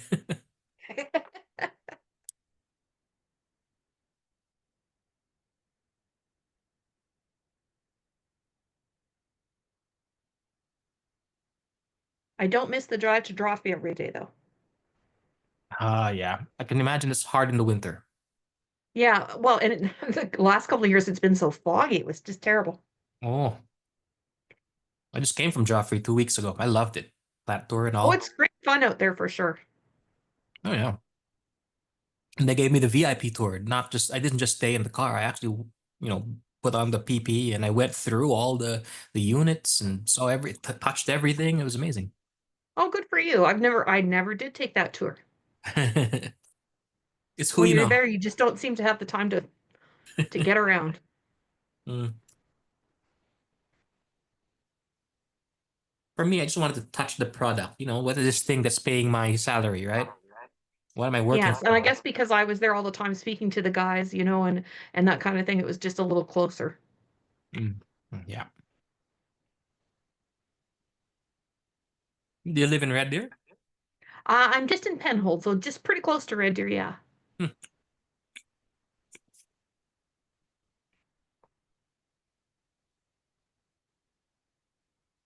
I find that there are several champions of data storytelling at Nova Supply Chain. Well, there's been a lot of changes. Like even when I was there, the whole thing changed. Yeah. When Sasha came in, it just all changed. And Sasha loves data storytelling. He actually asked my boss permission to have me like a few hours a week because he Right. wants to transform his, material into data stories. I said, yes, use me that way. Well, he was a good, with the change was needed. They needed some new insight for sure. Mhm.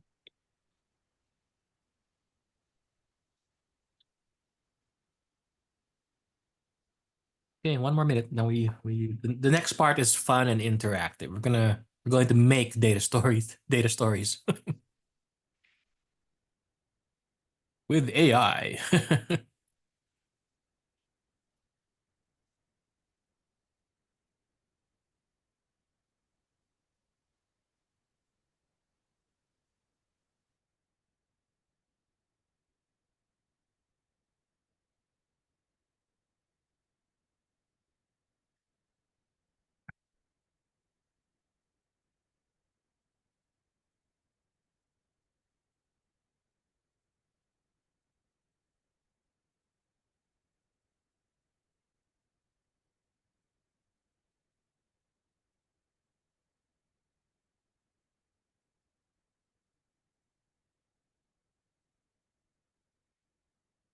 All right, it's 7:30.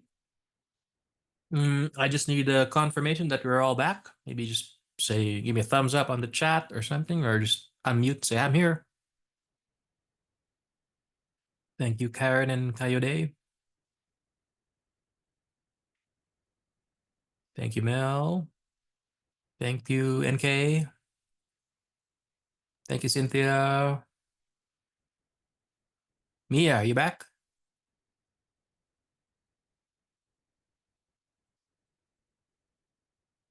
You know what? It's being recorded anyway, so it's okay.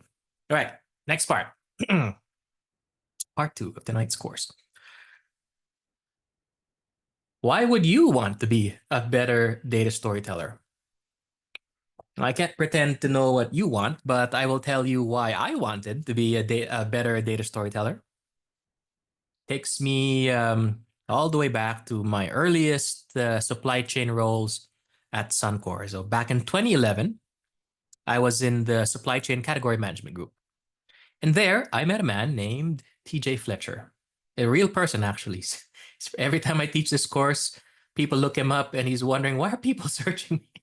He has no idea that I'm using him as part of my course. Anyway, that's not his picture, but TJ was a very sharp-dressed man. He was oozing with confidence in the way he walked and the way he talked. And he was not a very tall guy, but he did, hold his neck head high. He had this constant smile on his face, and he always walked. This is really masculine walk with a purpose. So the dude looked good, right? Another thing I noticed is that any room he walked into, he could command the room, right? Every time he talked, people listened. He got strategy approvals and sign-offs with ease. He got things done, and he moved people, even people that didn't like him, towards his side. He was the most persuasive person I've ever met. Like, perfect for a supply chain role, right? And most importantly, he was so stress-free. Like, setbacks and issues never seemed to faze him. He could put a positive spin on literally anything, and he could turn bad news into good news and make it look like opportunities. And I decided early on, that's what I wanted to be when I grow up. #career goals. And I thought long and hard, how could I be more like this guy? Right? I'm not as good looking as him, and with an expanding belly at my age, I thought it was going to be next to impossible to pull off the suits that he wore to work, and have that dapper aura. But everything else, his swagger, his confidence, came from the fact that I thought he was a master of storytelling. And so I took it upon myself to get better at it. Okay, and here's what I've learned. Okay, how does one become better at storytelling, right? I asked myself, how can I be more like TJ? I boiled it down to two things from everything I've read and from a lot of experience and experimenting on how to be better at storytelling as a whole. So the first one is study the traits of good storytellers and try to adopt their techniques. Okay. So when you think of good storytellers, usually the first thing that comes to mind are great writers, right? But to be honest with you, I'm not a super wide reader, and trying to discern storytelling techniques from long dead writers can be A, time consuming, or B, really, really difficult. If you've read Chaucer, Dostoevsky, or even Tolkien, then you know it's a real struggle. And ain't nobody got time for that. So bottom line, there's got to be an easier way. Isn't there some kind of hack for this? And it turns out there is. I read this book called Resonate, Present Visual Stories that Transform Audiences. It's an old book, actually, more than 10 years old, by Nancy Duarte, one of the leaders in data storytelling, and many companies in Silicon Valley actually consult with her. And I learned a trick from reading that book. Okay, Nancy Duarte says that aside from studying good writers, an easier way to becoming a better data storyteller is to study people who are good at public speaking. Okay, so study orators. Okay, are people who are generally good at public speaking, and it makes perfect sense. Good storytellers tend to be great at talking in front of crowds, and great public speakers are certainly good storytellers. So let's examine 5 kinds of public speakers. You have statesmen or politicians, at least the ones you admire. They have confidence, okay, and they speak with authority because they know the subject. They're very knowledgeable. Then you have holy men, pastors, priests, imams.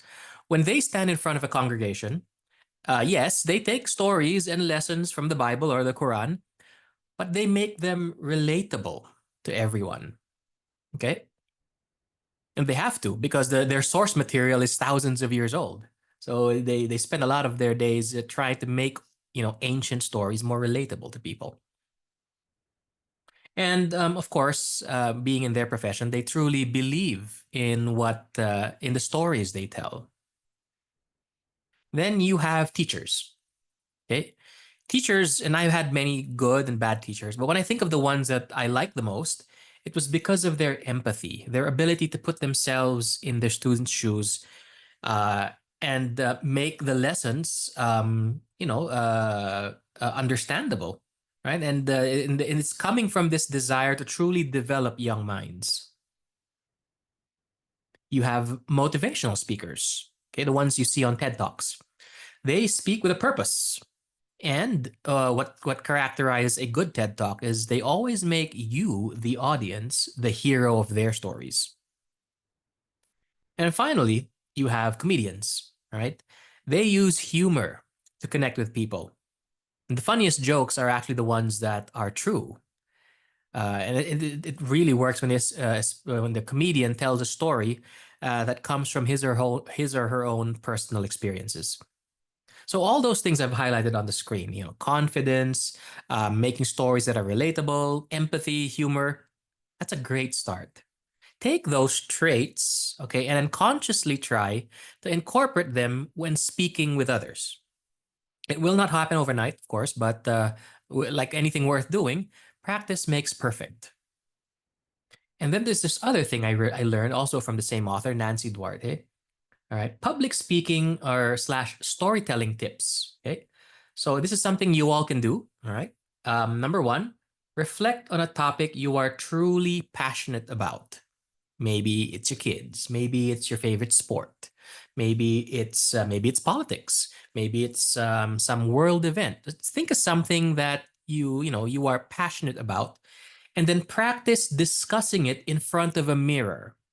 All right, that which might seem a little uncomfortable at first, but give it a try. Just look at yourself in the mirror, okay? Or don't, but just don't speak in front of a person. Just speak to yourself or in front of a mirror. Talk about that thing that you love. Step 3 is the most important of all. Pay attention to the subtle nuances in your communication when you talk about something that you love. Your facial expressions, your body language, the tone of your voice, and how it makes you feel inside as you speak. Okay, capture those little things, that feeling, right? How maybe your voice gets a little louder or more animated. Remember what that is, okay? Not what you're talking about, but what it makes you do, all right? How it changes your body language. Then try talking about a topic you are not passionate about, like maybe a KPI report or your departmental targets. You're not passionate about it, but same thing. In front of a mirror, talk about it, but this time apply that same enthusiastic expressions and vocal tones, that feeling that you captured, that you now recognize when you talk about something you love. Try applying that to this thing that you're not passionate about, and practice this. Okay, practice it a few times until you're able to tell stories or persuade an audience on something that you truly don't care about. Right? That's how to become great at public speaking. It's like it's in so many words, it's a practice on empathy, all right? Putting yourself in someone else's shoes, okay? And again, it's you do that by playing on emotions, right? And that's why step 3, capturing how it makes you feel, all right? Another unique thing about the human brain is that when people see your raw emotions, the way it twitches your faces, how it changes your voice, there's a term called neurocoupling, which is like people mimic your own emotions. When you talk about something, when you're describing the setting, when you're describing how something made you feel, they in an effort to try to understand you, they try to figure out what that feeling is also. So if there is sadness in your voice, they feel sad too. If there is excitement in your voice, they feel the same excitement. right? And then that's how you hook people with storytelling. Make neural coupling work for you. And this technique perfectly encapsulates that, right? As opposed to just talking data, talking numbers and facts with zero emotion, zero facial expression, no body language at all. Neural coupling doesn't happen, right? And no matter how perfect your facts are, how well researched your data is, it will not be received well. It'll be forgettable, and nobody will ever think that you're a storyteller. And of course, public speaking just doesn't work that way, right? So that's an amazing tip from Nancy Duarte. I've been practicing this before I even read the tip, because it's an older thing that I read in my high school days. Practice speaking in front of a mirror, but it really works. And here's something I add. This pro tip. This is from me. Try practicing with a microphone and headphones on, like I'm doing right now, listening to your own voice as you speak. Everyone finds this the most uncomfortable experience at first, right? Because unless you try it, okay, and get a radio and make sure it has a microphone function. So when you speak into a microphone, instead of pumping it out of the speakers, make it go through headphones. You'll sound different, because most people who've never tried this actually don't know what they sound like to others' ears. Okay, and when you know what you sound like to others, well, again, it's a practice in empathy. Now you know how you come across. You'll be able to tailor your voice so that you're warmer, you're friendlier, you're more approachable when others hear it. Okay, and it's a difficult, but it's a very rewarding and almost instant benefits when you try it. Okay, so all those 4 steps, but with a microphone and headphones on, so you hear the sound of your own voice. It does wonders for your public speaking and storytelling tips, for storytelling skills. So that takes care of the first bit, the studying the traits of good storytellers and trying to adopt the techniques. The second one is the much bigger topic that we'll go in big detail, and we're even going to try this for ourselves. And that is to use the elements of storytelling to improve the way we communicate and indeed become better data storytellers. And we do that in 2 topics. Understanding the many shapes of stories, and because all good stories have a good villain, understanding the role of villains and how do we make sure we have effective villains in our stories. Okay, let's start first with the shapes of stories. When you ask someone to picture what a story looks like, this is usually what comes to mind. Okay, it's a story has a beginning, a middle, and an end. There's actually a term for this. It's called Freytag's pyramid. Freytag is a German, I don't know what you call it, storyteller, writer, or something, but he lived 200 years ago, and he tried to encapsulate or simplify the Grimm's fairy tales, right? This 200-year-old, at this time, they were all the rage, but these fairy tales, these bedtime stories, he wanted to figure out what made it work. And this is what he came up with. Okay, that all stories of his time, 200 years ago, had a certain structure. It usually begins with an introduction or an exposition, and usually had the words "once upon a time." Okay, and there would be rising action, and then some point in the rising action, a problem or a conflict is introduced. Okay, it might be a very physical conflict, like there is a bad guy, right, a person, villain, or a monster, or it could be a conflict, a more subtle kind of conflict, a conflict within, right, or maybe a conflict with the world, with the situation. But all conflicts reach a climax where the hero or heroine, right, needs to confront the conflict, and as is common to stories during that time, they always win, right? And then the tension is released, and it's called falling action. The bad guy's dead, right? Or the dragon is slayed, and it ends with a satisfying conclusion, or in French, a denouement. This is where denouement, by the way, is a French term which means to untie the knot. So all loose ends are untied, and we have a definite ending. Okay. And this has worked for hundreds of years. In fact, it's so pervasive that when you look at your own business presentations, They probably look like this. You start off with your meeting agenda, then you have details, and then you present your business problem or the conflict, right? And then your climax is the solution to this conflict, and then you provide more details, and then you end your presentation with a summary or Q&A. It follows Freytag's pyramid exactly, right? Raise your hand if this is how you create your data stories. You follow the 200-year-old formula that works. Okay, now let me let you in on a little secret. It doesn't work. All right. It only works with kids. All right. Or if you're still waiting for a bedtime story at night, because most modern stories do not follow this shape. This is outdated and overplayed, right? And if your company still forces you to make presentations with meeting agenda, business problem solution, summary Q&A, action items, all that, well, it's no wonder they're forgettable.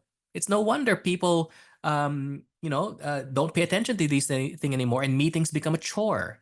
Because again, this only works for children, for fairy tales, bedtime stories.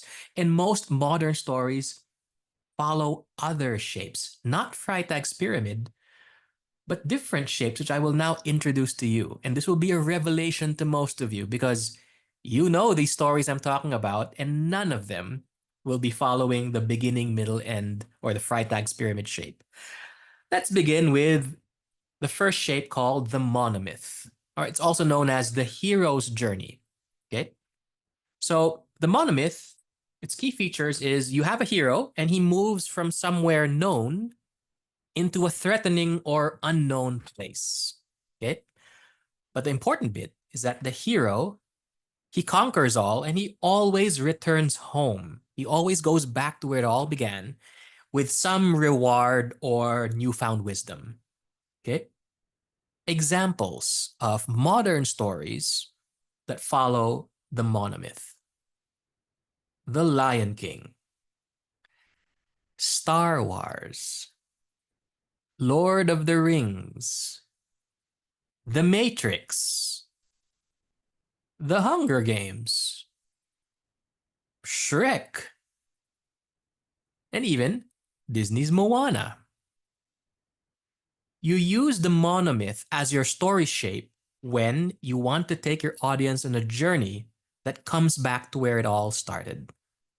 The monomyth excels in showing the benefit of taking risks. And that if you want to demonstrate that you've learned something, you've learned some newfound information, skill, and process, and you want to bring it back to your tribe, bring it back to your department and change everything forever. Okay, that's the monomyth. It's not beginning, middle, end. It's a circle. Okay. The next slide, I will show you proof that all of these stories follow the monomyth, and you can read it on your own. All right. So pick any story here. I'll start with Lord of the Rings. So Frodo leaves the Shire. He faces trials with allies, and then he returns home, back to the Shire, changed. His journey from the known to the unknown and back highlights growth and wisdom gained from overcoming challenges, right? In fact, what is Bilbo Baggins's book title? It's called Home and Back Again, right? Then I'll leave it up to you to read the rest, but they're all monomyth and they all work. These are some of the most beloved stories of our generation. Okay, maybe younger generation for Hunger Games and Moana, but you know the others for sure. For every story shape, okay, I will present you some tips on how to do it properly. So for the monomyth story shape, it is one of the oldest and therefore most recognizable and predictable story shapes, so be careful not to overplay it, or you might lose your audience. In other words, this is becoming as overplayed as Freytag's pyramid, once upon a time, and then we slayed the dragon and they lived happily ever after. The monomyth is approaching that already in familiarity, so use it sparingly. Be very careful when you use the monomyth. Next, at the start of a story, paint a picture of a very ordinary but familiar world. Okay, and that will foster empathy with the audience. All right. 2 years ago, our department was formed, and we've always done things the way they've always been, and we do things the way they've always been done. And this worked for us, right? And then there has to be a turning point or a call to adventure. And that call to adventure should sound both scary and hopeful, right? To make it relatable, acknowledge feelings of refusal to the call. Like, for example, market data has shown us that we should probably change how we approach our vendors, and that the ways of old simply won't work anymore in the 21st century, and that we've met resistance to changing our operations, something like that, right? Every monomyth has some kind of climax where the hero has a battle, right? So it should be dramatic. There should be a feeling that the activity is a point of no return also for you and for your team, so that when you're committing to this change, it's going to be a permanent one. Right? The hero always comes back home, but he comes back home a different person. You come back from your initiative, your thing, changed also. You've learned something new, and now nothing's ever the same. The return to the start must emphasize on lessons learned, or how you or your with your newfound wisdom can now make your world a better place. Okay, so that is shape number 1, the monomyth. There's another shape called the mountain. What is this thing called the mountain? Mountains don't necessarily have a happy ending. And it's characterized by a series of small challenges. Okay, they're small, but they're many. And mountains always have a big climactic conclusion. It might be, a happy ending, it might not be, but it's always some big conclusion. Examples of the mountain story structure. Breaking Bad. Outlander. The final season, by the way, showing right now. It's really awesome. The Sopranos. The Fly. I'm really dating myself with that movie. And Star Trek Discovery. When do you use the mountain as opposed to the other story shapes? It's if you want to show how you overcame many challenges. If you want to keep an audience interested by building tension slowly and steadily. Okay, there's a term for it, the slow burn. Okay, if you worked on something where there was so many seemingly insurmountable problems and challenges, this might be the story shape for you. You also use the story shape if you want to deliver a satisfying conclusion. And there's why these stories are the mountains. I'll pick one. Let's pick Breaking Bad. Okay, that's an amazing series. Walter White's escalating challenges, building tension steadily. Each episode adds more obstacles, leading to a dramatic and intense finale. This slow burn keeps the audience engaged, showcasing Walter's transformation and the consequences of his action. Okay, and I'll let you give you a few seconds here to pick a story and you read why it's the mountain. Okay. Some tips on how to effectively use the mountain story shape. Number 1, present the series of challenges in a way that makes each one harder to overcome than the last. Okay, so sometimes it's not chronological. Sometimes it's what works for the story, right? It's like the challenges are getting harder and harder. Unlike the classic story arc, which is Freytag's pyramid, beginning, middle, end, mountain story arcs have a big dramatic climax made possible by introducing a lot of tension to the story. So maybe this thing that you want to tell a story about, your initiative, this project, whatever, maybe it feels like it wasn't a big dramatic finish or a giant conclusion, but you can make it feel that way by doing the slow burn, making the audience feel the pain of many small challenges. Then it kind of magnifies the ending, the big dramatic climax. Which, by the way, you should never rush to, okay? It's called slow burn for a reason. Take your time explaining the little challenges while increasing the tension and feeling of hopelessness. A slow burn approach may be effective in tension building, but you must keep your audience engaged. Okay? And the way you do that is make them feel the pain rather than just narrating the events. So a data story with the mountain should not be too heavy on data and visuals and all, but more of, making your audience feel the problem, feel the pain. Okay. Then we have the next story shape called nested loops. What is nested loops? This one has multiple layers to the narrative, but the most important story is at the center, and all the other parallel stories serve to elaborate or explain a central principle. For example, the movie Cloud Atlas, Stand By Me, Inception, Wes Anderson's The Grand Budapest Hotel. I love that one. And Slumdog Millionaire. Okay, when do we use nested loops? We use it when we want to reinforce a concept by using parallel stories or analogies. When we want to explain the process of how you were inspired or came to a conclusion from different sources.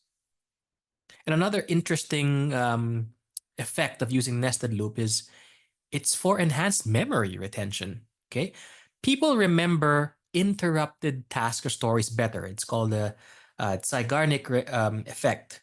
All right, so a true nested loops is there are multiple stories, but in telling of a nested loop stories, you don't actually end each one. You leave the audience hanging on story number 1, and then you abruptly go to story number 2. And don't give them an ending on that one. Go to story number 3.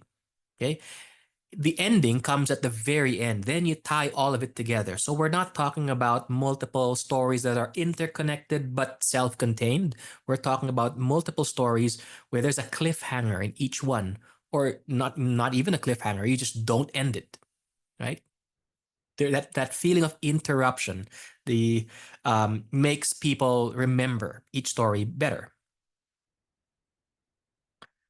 And here are examples of how these stories. I'll go with Inception. This film features multiple layers of dreams within dreams, each serving to elaborate on the central mission of planting an idea in someone's mind. The nested dreams create a complex, layered narrative that reinforces the film's themes of reality and perception. And then there you have it for the other movies. Okay.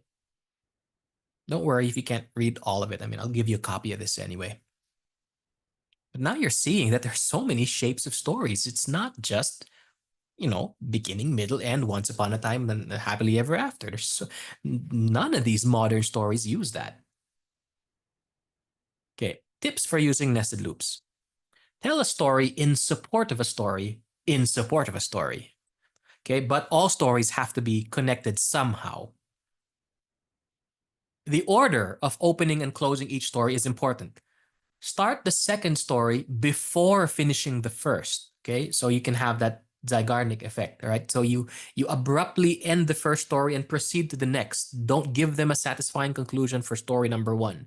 Keep adding on layers and tie it all neatly at the very end. Okay. And how you do that effectively is to do it in reverse order. The first story you begin with is the last to close. Okay, the second story is the second to the last to close, etc. So in reverse order, the last story you tell is the first one you close, and then you work backwards, right? And there's an example of a TED Talk, The Danger of a Single Story. Okay, I'll leave that to you to discover later on. Let's move on to the next story shape called sparklines. I love this one. Sparklines was invented by Nancy Duarte many years ago when she wrote the book Resonate, and the other one called Slidology. Anyways, the key features of a sparklines story is that it's very unique for presentations and speeches. So a lot of you might actually want to try this in your next PowerPoint presentation or even a dashboard. It makes use of comparing and contrasting our ordinary world with an ideal, improved world. Okay? For example, Al Gore's An Inconvenient Truth. Okay, when that came out, is one of the first blockbuster documentaries, and the way it's told is sparklines. This is our world today, and it's burning, and climate change is happening. But here's where it could be if we change today. But we're never going to get there because of these things. But if we do this, this could happen. See, that roller coaster of hope and reality was very prevalent in that Inconvenient Truth. It's an award-winning documentary. You have Martin Luther King's "I Have a Dream" speech. And something very recent, the movie Snowpiercer. There's a movie and there's also a Netflix series. It's Sparklines for sure. You use this if you want to inspire people to action. If you want to create a sense of hope and excitement for something, or even if you want to create a following, a movement, you want drastic change, or you want to move mountains, do something that nobody's ever done before, and get people to back you up on it. This is for you. It's Sparklines. So there it is. Let's look at Martin Luther King's "I Have a Dream." He contrasts the harsh realities of racial injustice with his vision of a future where all people are judged by their character, not skin color. This comparison creates a powerful call to action and inspires hope. I mean, look at it, the movement he created, the civil rights movement, right? So that's Sparklines. Okay, tips of how to effectively use the Sparkline story shape. Make your audience feel that hope is possible. Understand the emotional arc. Identify the key emotional highs and lows of your presentation or story, from the initial challenge to the final resolution. If you look at the diagram, it looks a bit like a roller coaster, right? The ups and downs, right? That is, after all, the contrast that you're trying to explain here. The contrast between what is and what could be, right? And you make that interesting by using metaphors, language, or just simple repetition to evoke that emotion. Here's where we are. Here's where we could be. But here's where we are, and we're never going to get there unless we do this, right? So up and down, what is and what we could be. Again, Elon Musk has a famous speech called the Tesla Powerwall, where obviously it worked because he made electric vehicles a thing, right? And the world is slowly shifting towards it, and he created a movement. Think of him what you will, but it's undeniable that the movement that started with him, and he in the early days of Tesla, he gave that speech. Okay, next, an interesting story shape called in media res, which is Latin for in the middle. You begin with the conflict before starting all over again at the beginning to explain how you got there. Okay, flashback. It grips the audience and keeps them engaged because they want to know what happens next. Like in the movie Iron Man, the first one, 2009's Iron Man was an in media res style. The Usual Suspects, Enola Holmes 2, Henry Cavill's Man of Steel, Deadpool, Saving Private Ryan, and you know this, The Hangover, all three of them, in fact. You use in media res when you want to grab attention from the start. Maybe your topic is not very interesting, maybe it's boring. Change it up. Use the in media res story shape, and it's guaranteed you will grab people's attentions from the very beginning, because they will be craving for a resolution. Imagine you're not starting with an agenda, or you're starting with the beginning. You're starting with, and then we didn't award the contract, and the thing blew up or something. You start with the problem, not with, and then so you start with the problem. People will be shocked at it, and they want to know how it all led to that. That's what in media res does. Okay. If you want to focus on a pivotal moment in your story. Okay, and these are how all of these famous movies and stories use in media res. Let's start with Saving Private Ryan. All right.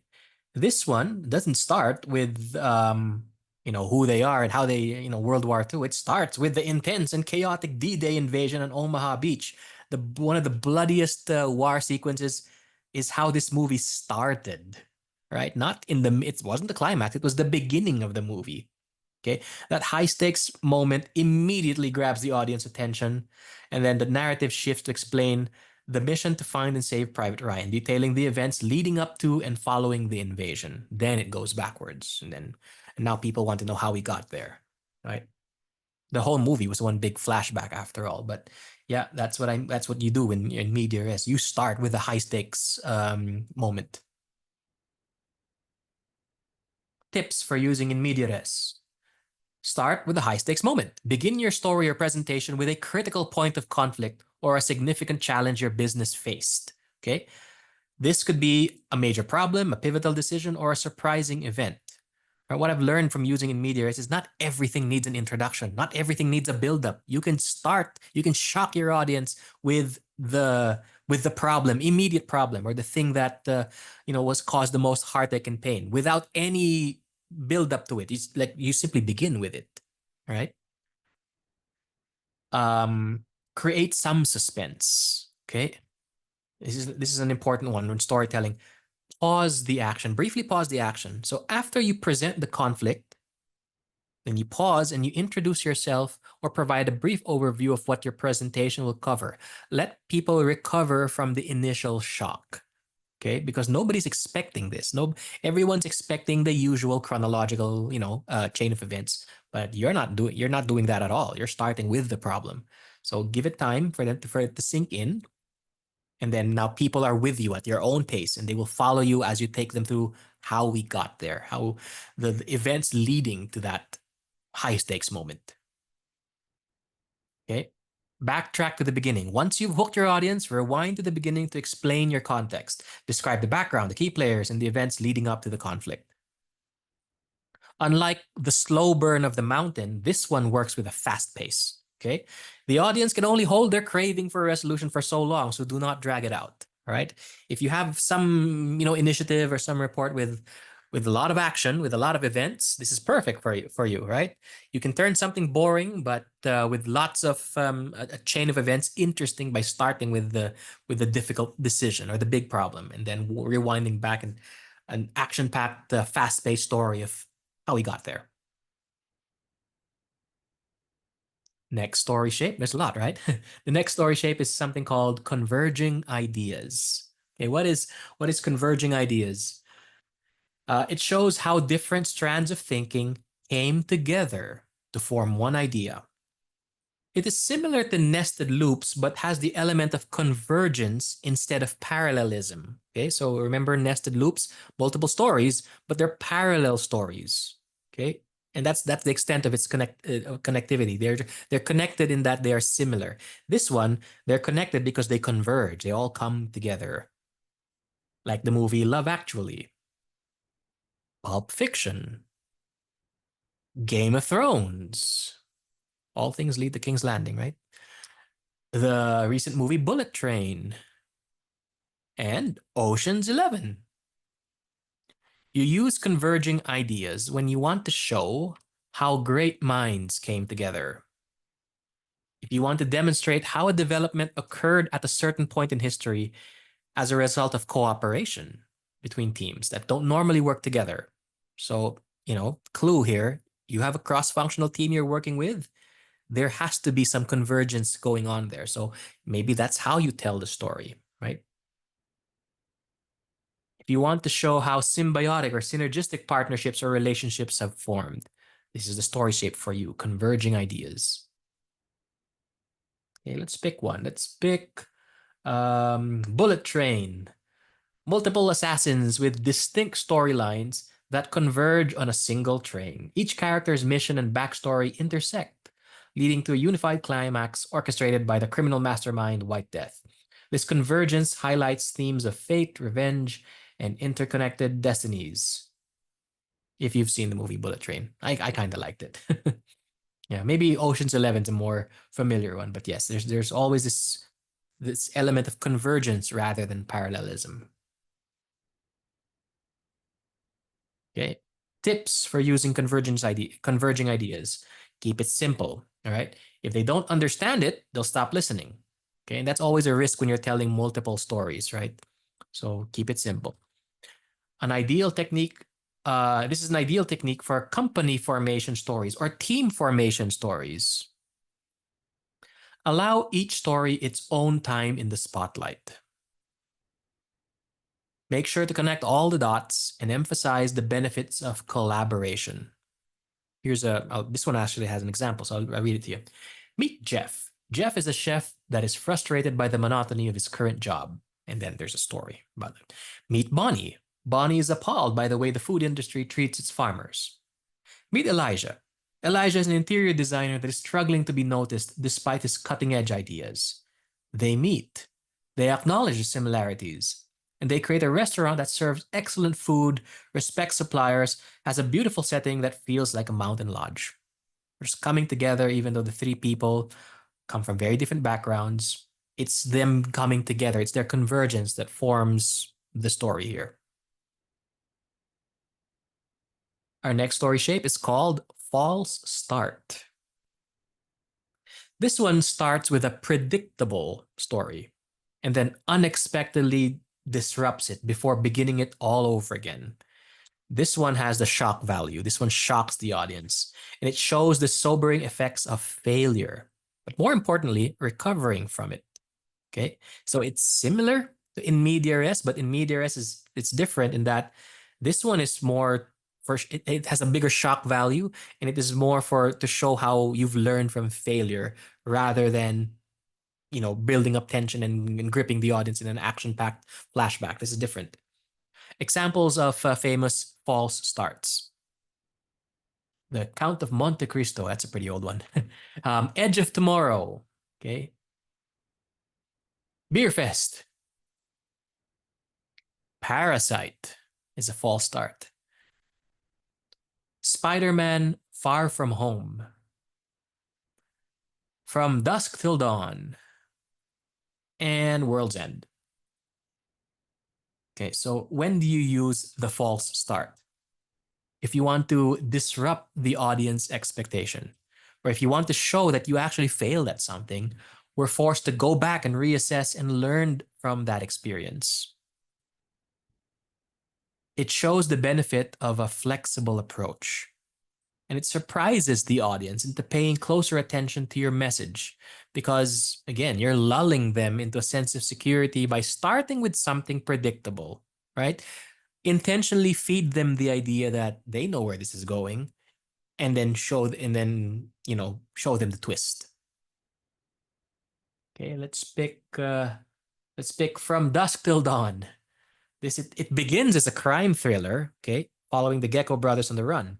This predictable narrative is abruptly disrupted when they and their hostages arrive at the bar that turns out to be infested with vampires.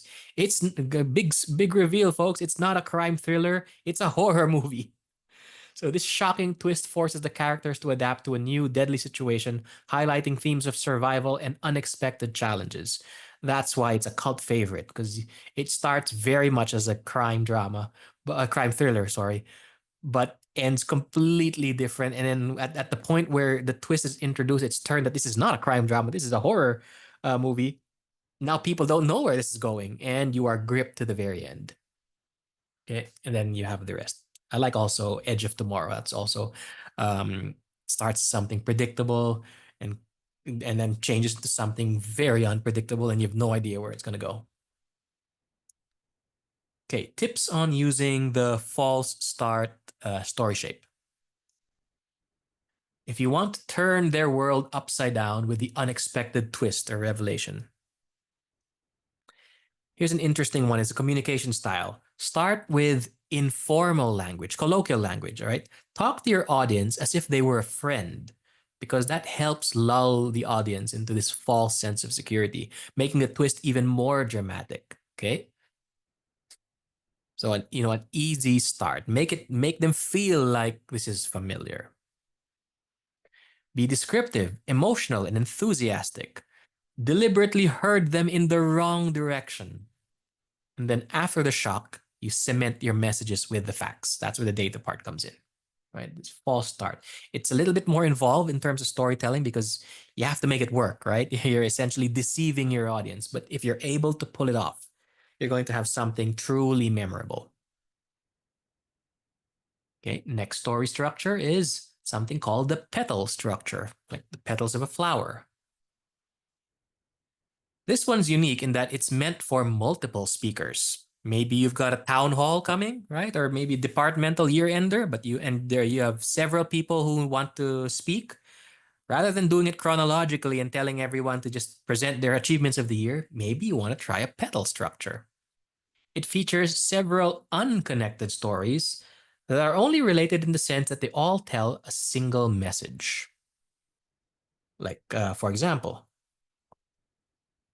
Simon Sinek's legendary 2009 TED Talk, Begin with Why.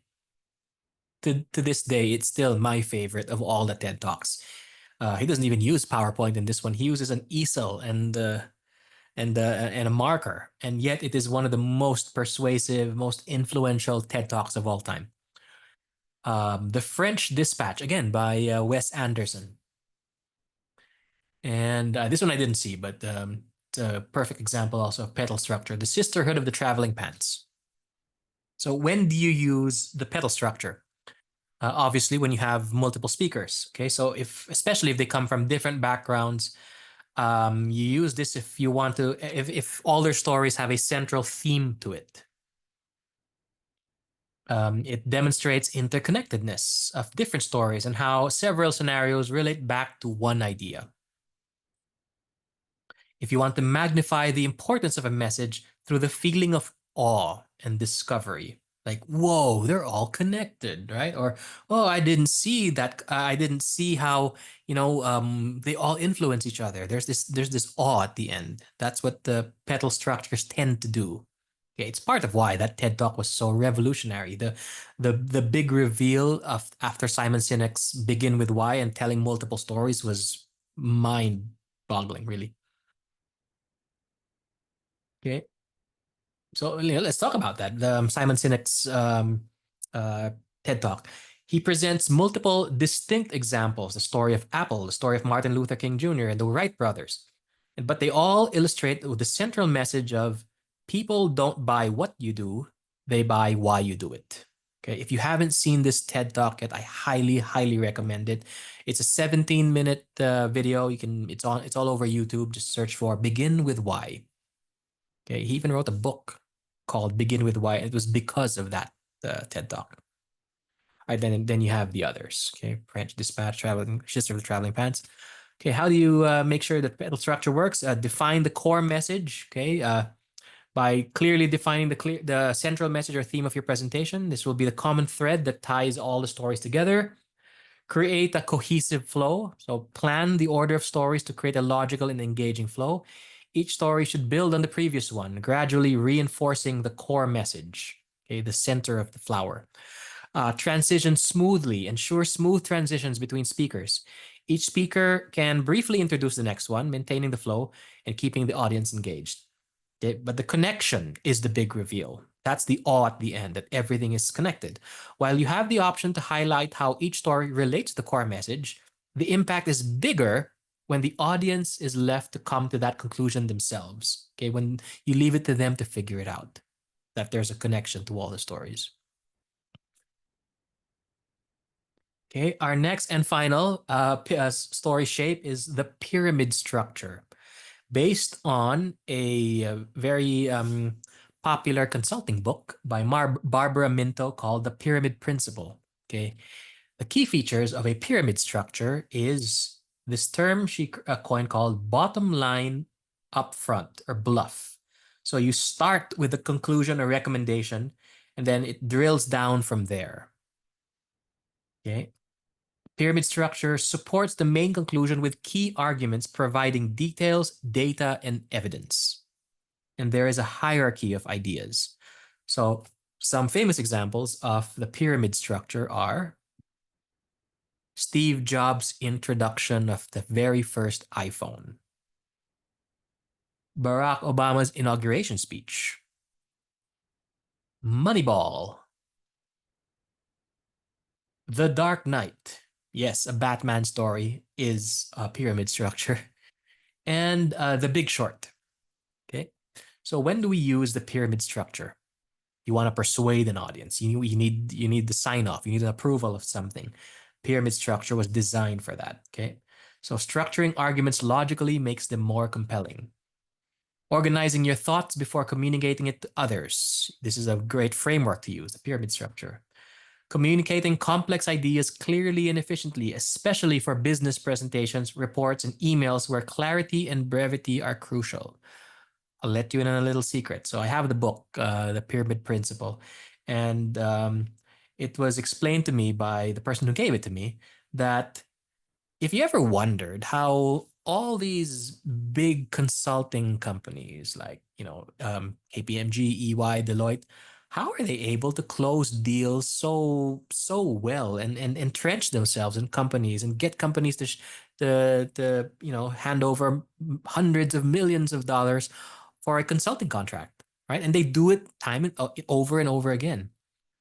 They use the pyramid structure. They're the all-important data story that they present to the highest level of the organization. They always target the C-suite, so they speak to people who are with the VP title or SVP or EVP, and the way they present their information, all of them do it, is this thing called a pyramid structure.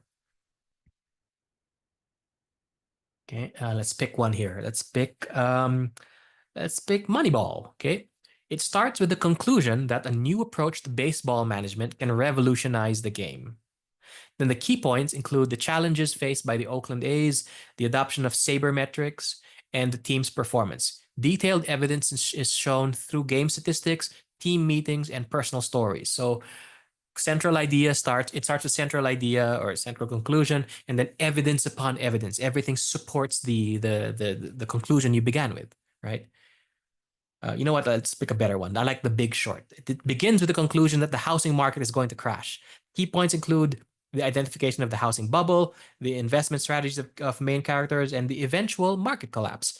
And then there's detailed evidence is provided through the explanation of financial concepts and real-world examples. If you haven't seen that movie yet, it's an excellent one. Okay. Tips for successfully using the pyramid structure: start with the main idea. Begin with your core message or conclusion, and this should be the most important point you want your audience to take away. Break it down into key supporting points. Identify the main arguments that support your conclusion, and these should be clear, concise, and directly related to your main idea. Always use subpoints to provide evidence. So for each key point, provide detailed evidence and data. This helps to build a strong logical case for your main idea. Maintain logical flow. Ensure that your points follow a logical sequence. Each point should naturally lead to the next, making it easy for your audience to follow your argument. Here's one, and this will sound very familiar if you work with consultants. Make your points mutually exclusive and collectively exhaustive. Let me say that again. It's a big one. Make sure your points are mutually exclusive and collectively exhaustive. That means that each point should be distinct and together, and they should cover all aspects of your argument, meaning it is self-contained. The evidence does not leave anything to the imagination. It is a rock solid argument, and that each principle, each set of evidences are mutually exclusive. So they're not overlapping in any way. It gives credibility to the evidence. Like there are many different kinds of evidence. They're not related, but they all point to the same message. That is so this is exactly what consulting companies really adhere to, the MECE principle, when they make their business proposals. They bombard you with evidence. This has worked here. This has worked there. It is world class. It is best. It is the best practice. And here's evidence 1, 2, 3, 4. Right, and they're from different user stories, different companies, but they all support evidence A. And then here's evidence B. And then they do that and they continue their slide deck in that way. And at the end, it's usually some very important person signing a contract, right, or starting their business relationship. It's very, very effective. Use clear and concise language. Avoid jargon and overly complex language.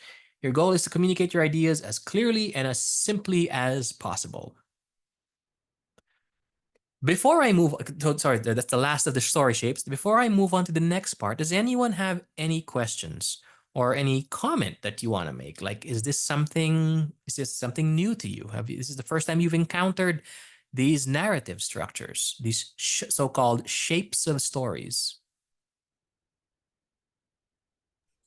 Yeah, definitely the first time I'm actually seeing it in theory, but I've kind of heard about it here and there, and I've obviously used some of them in my presentation. But this is like the first formal education for me on Yes. this. Good, good. Now you have a term for it, right? For each of these stories. And maybe before you heard this, folks, you were of the mindset that stories were once upon a time, and then we slay the dragon, and then we get the girl, or we live happily ever after. You thought all stories were like that, right? Beginning, middle, end. Well, here's the thing, right? That this is what works. These modern story shapes, not the fairy tale bedtime stories that only kids can relate to. And the proof is just look at the award-winning movies and the stuff you love on Netflix, Amazon Prime, and Disney. Almost all of them follow modern story structures that I presented. So here's the next fun bit. Can we use artificial intelligence, AI, to create a data story? And the answer is a big resounding yes. Okay? AI can assist in brainstorming creative ways to present data, including using narrative techniques, these narrative techniques. AI can provide actionable insights and recommendations based on the data. This adds value to the data story, not just by presenting information, but also suggesting practical steps or solutions. And AI is also very good at tailoring data stories to specific audiences by understanding their preferences and interests. This ensures that data story is relevant and resonates with the target audience. Okay. And before we begin, let me allow you all to enable AI on your computers. Okay. So we're going to, for those of you who don't have it yet, we're going to create an app out of Microsoft Copilot, which is, by the way, you all have access to, whether you know it or not. Okay. So I'm going to stop sharing my screen. No, not stop sharing my screen. I'll show you my desktop. So we'll go through all these steps, okay? All right, so you see that, do you see, oh yeah, AI assist, sure. Do you see my Windows background here, everyone? I want you to all follow what I do, okay? I want you to open a browser, and it's better if you open Microsoft Edge, okay? Not Google Chrome, Microsoft Edge. Okay, the AI we're going to use here is Microsoft Copilot. Okay, give me a thumbs up if you opened up a fresh browser window. Good, good. Do I still have you? All right, good. I want you to click this rainbow looking icon beside the search the web bar, okay? This is the shortcut. It says Open Copilot. I want you to click that. Open Copilot. Okay. This is Microsoft's AI. Remember, Microsoft are the guys who own OpenAI. In other words, these are the ones who made the people who brought you ChatGPT. So they have this other AI called Copilot, same company. Okay, they're different AIs, but it's the same company that governs it, and so they're both very powerful. Now, before you type anything here, I want you to go to the upper right side of your browser where you see 3 dots. Click the 3 dots, like so.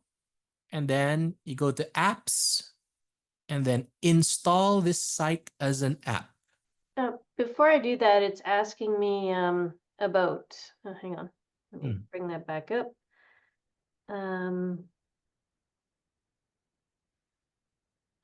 Sorry. Oh, nuts. Sorry, it's asking me something and I'm trying to figure out. Would you like to share your screen maybe?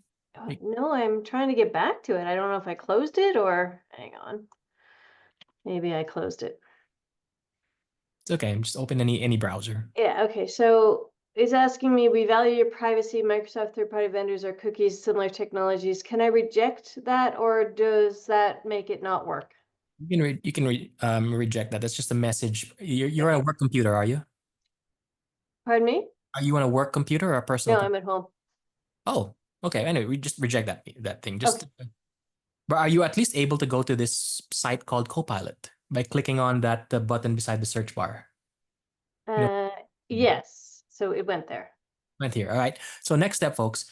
This is still just a website. I want to install it on your computer as an app, which you'll have forever. Okay, so you click on this 3 dots here on top, upper right. Go to apps somewhere in the middle, and then click on install this site as an app. Okay, if you click that, it's going to ask you what do you want to call it. The default says Copilot Microsoft 365, and go ahead and install it. Okay, don't take a few seconds. I already have it installed in mine. If you do it properly, you'll have an icon now on your screen called Copilot. So now it's an app you can always access, even without the browser. Okay, so I'm going to run it now, and I want everyone to do this. Now that you've installed it as an app, you'll find it in your start bar. Okay, whether you're in Windows 10 or Windows 11, you'll find a new icon there called Copilot. Click it. Okay, it'll open now the app called Copilot.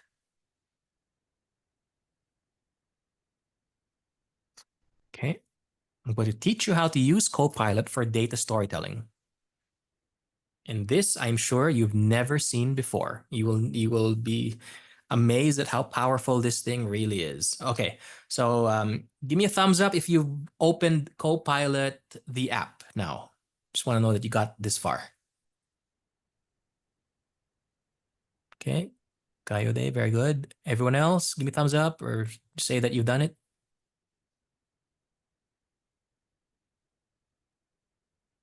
We good? We good? Did I lose anyone? Okay, I see Mel. All right, just wanted to know that you're still here. Okay, for now, I want you to minimize that. Okay, because I'm gonna go back to my slides and then we'll come back to this. But I just have it open. Okay, don't close it. Just minimize it. All right.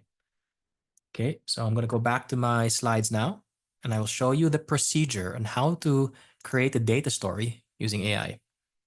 Okay. To run my slides again. There we go. Okay. Yeah, yep, you can see my screen. All right, the first step, okay, is to choose the right story shape. This is why I showed you all these shapes, okay? And, well, you get a copy of the slides, but over time, you'll get so familiar with it. So you simply ask yourself, what am I trying to do here? Do I want to show the benefit of taking risks? If that's the case, use the monomyth. Do I want to show how I failed, but I got back up again and learned from the experience? Or maybe showing the benefit of flexible approach? That's a false start. Okay, so use the keywords here to help you select one of the story shapes. Or, if you don't want change and you want to do what everyone's familiar with, you want to show events chronologically or keep a balanced and familiar pace? Sure, Freytag's pyramid's also an effective data story. Not as effective as the others, but it still works, right? Okay, so that's step 1. Just choose the right story shape. Next, ask AI to describe that specific story shape. Okay, so you literally ask it, what can you tell me about the false start story shape? Just like that. Okay, you know what the false story shape is, but you're asking AI to define it for you, and there's a reason for that. In prompt engineering, there's a technique called retrieval augmented generation, or RAG. What it does is you enhance AI's ability to answer your questions by having it first do the research. Okay, remember, Copilot, all this AI, they're not Google search engines. All right. They get smarter the more information you provide it and if you let it do its own research. So simply ask it to describe your chosen story shape, like false story. Here's an example. Here's the answer it gave me when I tried this. The false start story shape is a narrative technique where the story begins with an event or situation that seems to set the stage for the plot, but then takes an unexpected turn, revealing that the initial setup was misleading or incomplete. Okay. Now, all you have to do is just verify. Before proceeding to the next step, just check if the response is correct based on what you know. So now that you know all the story shapes, you just have to say that, yeah, that's right, or whatever. And if it's not correct, like you asked it for a false start, but it gave you something completely different, you can respond with another prompt that says, I don't think that's right. As far as I know, the false start story shape is about, so you literally correct it. Okay, and it will even apologize. Sorry, I didn't realize you were talking about that false start, and it'll define it. Okay, you're not testing here that it knows the story shape. It's AI. It can do the search. It'll eventually get it right. What you're doing is putting this information in its memory bank.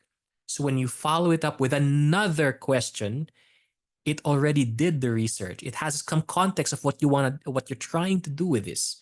Okay, that's the retrieval part in RAG, retrieval augmented generation. Have it retrieve the information first. Then step 3, you ask AI to create an outline for a data story using the same story shape. Okay, don't change your mind. If it's false start, stick with it. So here's the prompt. I'm creating a data story. It's about how my team decided to award a new contract to a supplier that isn't the lowest bidder, but has the lowest total cost of ownership over the entire term of the contract, which is 5 years. Create an outline for 6 slides using the false start story shape. That's a very short prompt, okay? And it gets better if you provide more details than that. So provide as much details as you can or as the character limit allows. On the pro version of Copilot, which I have on my work computer, it's 16,000 characters. On a regular personal computer, I think it's just 1,000 or 2,000 characters, which is plenty enough to write a good prompt, okay? But be careful with this. Don't be too prescriptive as to limit AI's creativity. So give it enough context, but don't tell it what to do. Just you describe your situation, but do not tell it how to tell the story. Just say that you want it in 6 slides, because maybe you're making a PowerPoint presentation, right? 6, 7, 8, whatever, 5 slides, but using the false start story shape. Let me show you what the response looked like when I did that. Slide 1, introduction, title, awarding the new contract, a strategic decision, content. There's a brief introduction, overview of decision-making process, importance of strategic procurement decisions. Slide 2, initial setup, the lowest bidder, presentation of the lowest bid received, initial cost comparison, assumptions made based on the lowest bid.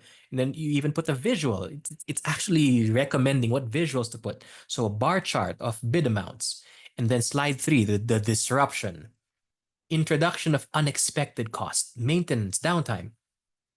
Data showing the impact of these hidden costs. And then you show examples of potential risks with the lowest bidder. And then maybe put a pie chart of the hidden costs. And then slide 4, the restart. Okay, evaluating total cost of ownership, explaining TCO and all its components, comparing TCO of the lowest bidder versus the chosen supplier, data on long-term savings and benefits, and then a line graph showing TCO over 5 years. So it's recommending you do a forecast. Okay, decision justification, choosing the optimal supplier. So a summary of decision-making, data supporting the choice of supplier, benefits of the chosen supplier, and then a visual showing the comparison table of key metrics. And conclusion, the strategic value and future outlook. Recap of the key points and decision rationale, strategic value of considering TCO and procurement, expected benefits over that contract term, and a summary infographic. That's the actual response I got from my little prompt, which is just, 3 sentences. Imagine if I put an entire paragraph in here. Okay, now it gets better. From here, you can ask AI to elaborate more on one of the elements of the prompt, like, tell me more about creating a pie chart of hidden costs in slide 3, disruption. Here's the response of AI, a step-by-step guide. Identify the hidden costs, gather data, calculate percentages, choose a chart tool like Excel or Google Sheets, input the data, customize the chart, add titles and description, and even gave me an example. Maintenance cost 30%, downtime cost 25%. This is an AI that's not trained in supply chain, and yet it came up with this. See, do not underestimate how powerful AI can, what AI can do in the field of data storytelling. Very few people do this. Most people treat AI like a search engine and all, and have serious doubts about its creative capabilities. But this is evidence that if you're aware of how data stories look like you had to learn about the shape of stories, right? It can create something like this. So you can ask it to, like I said over here, focus on one of the elements, or you can ask AI to provide more details on the response as a whole, like add more descriptive bullet points to help me create each slide. And now look at each slide. Okay, let's pick up let's say this disruption. Okay, uncovering hidden costs. So there now it has like subsections. Introduction to hidden costs. Explain what hidden costs are and why they are important to consider. Examples of hidden costs. List specific hidden costs identified for the lowest bidder, maintenance, downtime, rate, training, blah, blah, blah. Show data or case studies that reveal, the impact of these hidden costs on the overall value. And visuals. Create a pie chart to illustrate, the breakdown of hidden costs, highlighting the most significant ones. It's now very step by step. It's actually telling me the contents of my slides for my data story, right? Okay, let's try it. Let's try it. Okay, I'm gonna open now. Let's all open Copilot. Okay. Now, I'm going to choose the hero's journey. You on your computers, think of another shape of stories, okay? Here's how I'll make my prompt. Tell me everything you can about the story shape called the monomyth or hero's journey. Okay, that's my prompt. Just tell me all that you can find about it, okay? And I press enter. Okay, after a few seconds, there it is. Now I just have to verify. This is correct? Oh, it's a lot. Okay. Okay, let's scroll up. The monomyth, also known as the hero's, it's still responding. Okay, let's scroll up again. The monomyth, also known as the hero's journey, is a narrative structure identified by Joseph Campbell, even I didn't know that, in his book, The Hero with 1,000 Faces. This structure outlines a common pattern found in many myths and stories across different cultures and times. Here's an overview of the key stages. Departure, initiation, return. Okay, this is correct. This is the hero's journey. All right. Somebody share your screen and show me what you've got. Okay, I'll just minimize mine. I'll stop sharing, and I want someone to share their screen and show me what result you got. Don't use hero's journey. That's fine. Use another story shape. In media res, maybe, right? Or converging ideas. Show me what you have. Who wants to volunteer sharing their screen?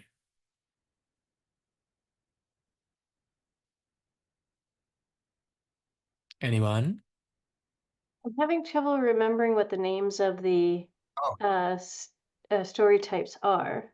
Let me bring it up so that I can help you with that. Okay, I'll just bring up my slides. Okay. Can you see my screen? Okay, Freytag's pyramid, sure. All right. I see it. Perfect. So is that correct? Oh, wait, you asked it to define all of them? Oh, okay. So in this case, Coyote, you asked it to retrieve all of the story shapes. That's not going to be very helpful to you because remember, with retrieval augmented generation, RAG, you want it to get information about what you're going to use next. So if you ask it to define all of the stories, it's going to be very diluted. It'll only give you a little bit about Freytag's pyramid, a little bit about the monomyth, right?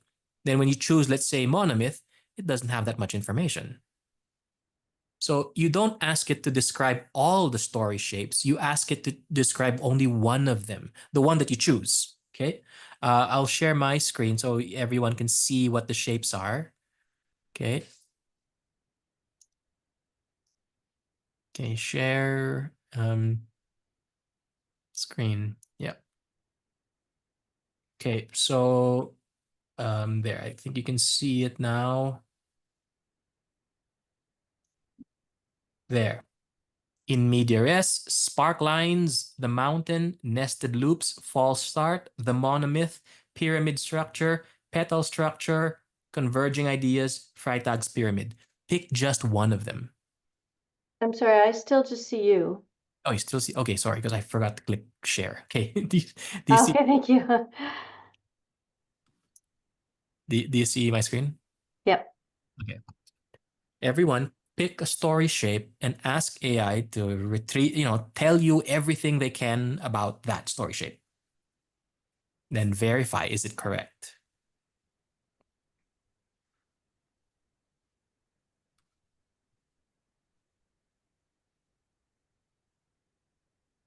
By the way, Coyote, I tried asking AI to simply define all the story shapes. When I ask it now to create a data story on just one of them, it wasn't that good.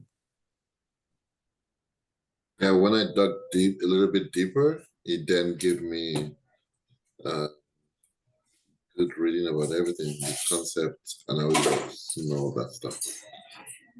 But yeah, I did it the way you said it, and yeah, What it's story very structure did you choose? Which one? nested loops. Nested loops. And it's correct? It shed multiple layered stories and all? Yeah. All right. So everyone give me a thumbs up if you were able to get AI to define a story structure. So So I got a story structure, but then it doesn't, I can't tell if it's correct or not. Share your screen. Let's see. Hang on. Let me see if I can remember how to do that. I'll stop sharing my screen so that you can share yours. Okay, hang on.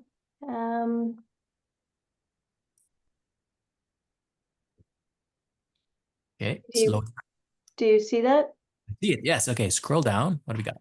So tell me everything you can about the story shape called the mountain. Yeah. Okay. So beginning, build up, climax, falling action, resolution.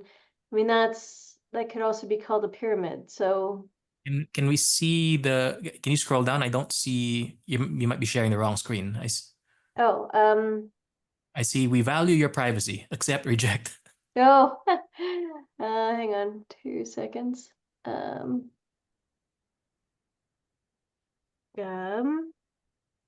It stopped as a shared window. Okay, hang on. It closed. So share, and I want to share this one. I think I want to share that one. Okay, let's see it. Can you see that?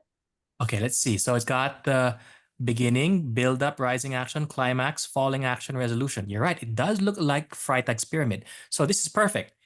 This is an example of it might not get it right. So next you follow it up with, I don't think that's right. This looks a lot like Freytag's pyramid. Can you please explain how this is different from the mountain or something? Yeah, this looks like Freytag's. Can you tell me how to spell Freytag? Freytag. This looks like Freytag's pyramid. Yeah. Pyramid. Make sure there is a distinction between Freytag's pyramid and the mountain. And with that.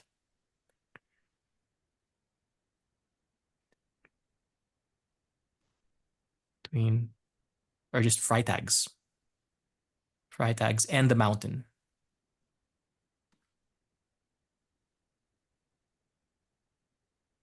Okay, press enter. Let's see what we get. You're right. There are distinct differences between Freytag's pyramid and the story and the story mountain. So options. Educational, where similar, okay, but generally is less detailed and more for a broader story outlines. Key differences. More detailed, okay, use case. All right, it looks about right. You can maybe make one last prompt saying, from what I remember, the mountain has a series of small challenges that get increasingly more difficult. How's that? Essentially, Okay. you're teaching it now. Sorry, the The mountain. mountain has a series of small challenges that get increasingly difficult.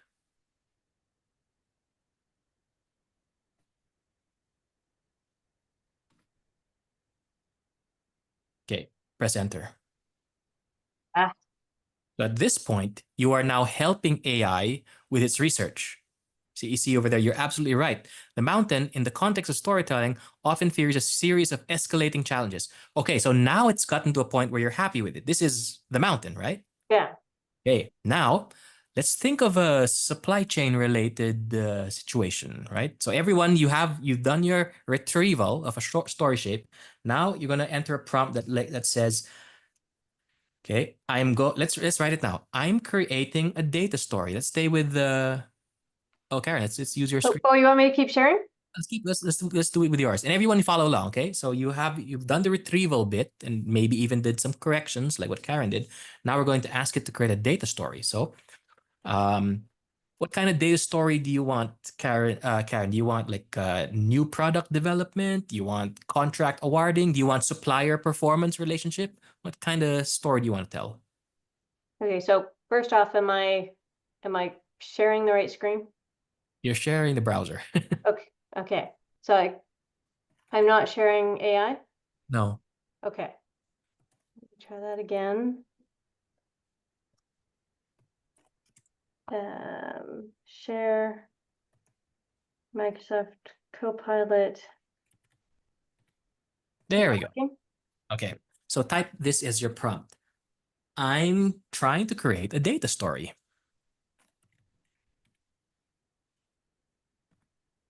Okay, it's about. Okay, what? Think of a topic.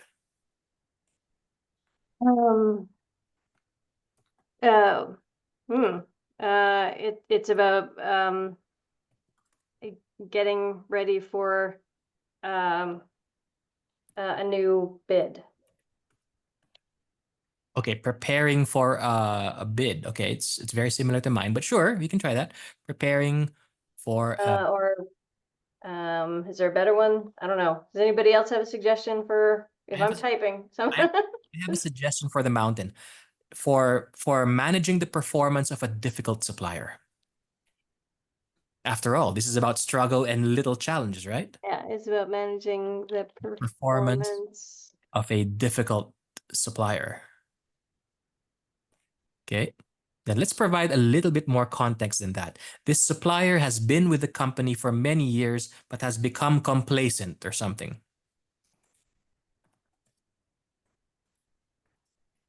See, you're giving AI a story of your own, but give it context. For many years, but has been in recent times complacent and is failing their metrics or something, or whatever, is in breach of contract, something.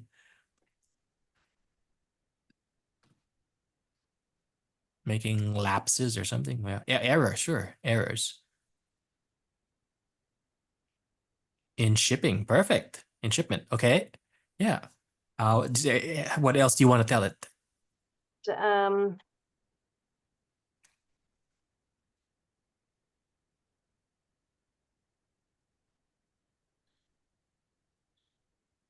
That Okay. Now, give it a clue on how this ends. So in your fictional situation here, do we replace the supplier or do we keep them? well, we keep them because we don't have a choice. So I often have suppliers that are just difficult and I can't replace them. Okay, in the end, we make the difficult decision to retain the supplier, but with stricter controls or something. Perfect. We can't replace the supplier.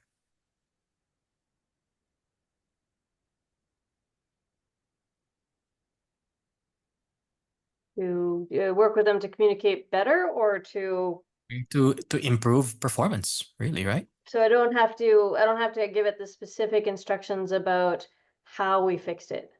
Don't be too prescriptive. I mean, you Okay. can, it'll make a story for you, but if the story is too vague, then you give it details. But for now, let's see how let it be creative, right? Performance. Now end your prompt with create an outline for 8 slides. How about that? 8 slides using the mountain story shape.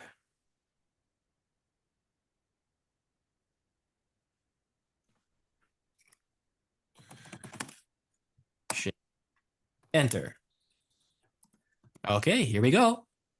Here is your data story outline. Let's read it. Title, So supplier performance.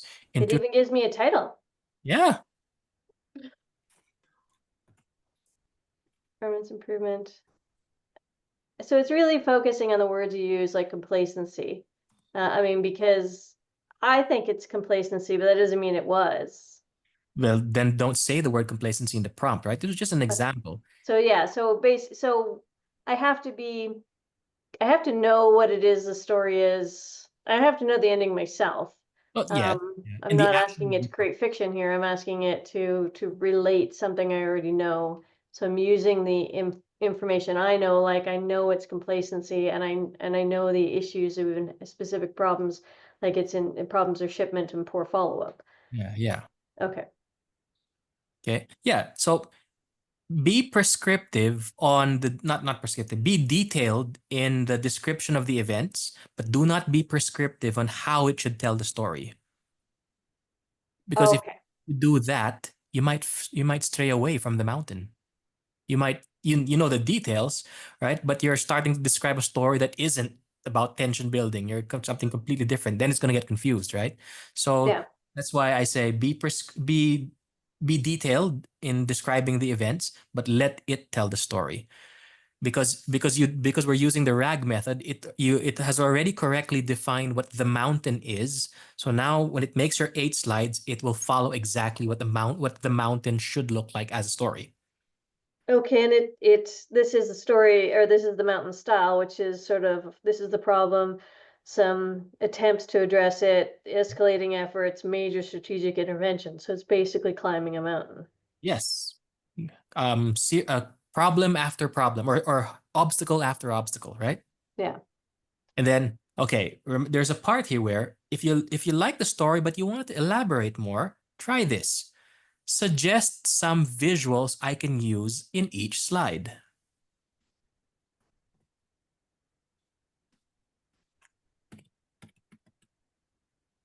Just that? Just that, yeah. Now it's going to rewrite the thing, but tell you what graphs to put.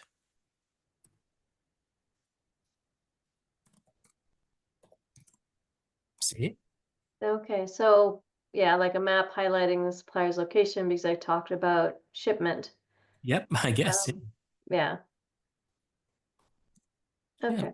Yeah, thank I you. know it doesn't have memes in here, and yet a lot of yours are memes. So I don't know. It's not very up to date.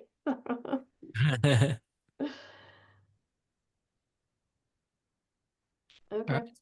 There we go. See that, and that's all that it is, right?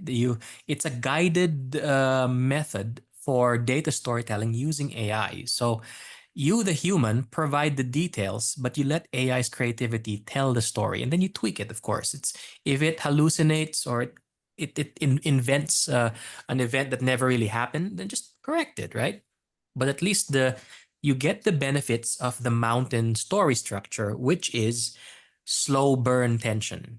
You're going to keep the audience wanting to know what happens next because they feel the pain. That's the whole point of the mountain. It's a difficult thing. You keep people interested because there's this real pain. There's a real big problem that affects everyone. So that's what the story is going to try to surface.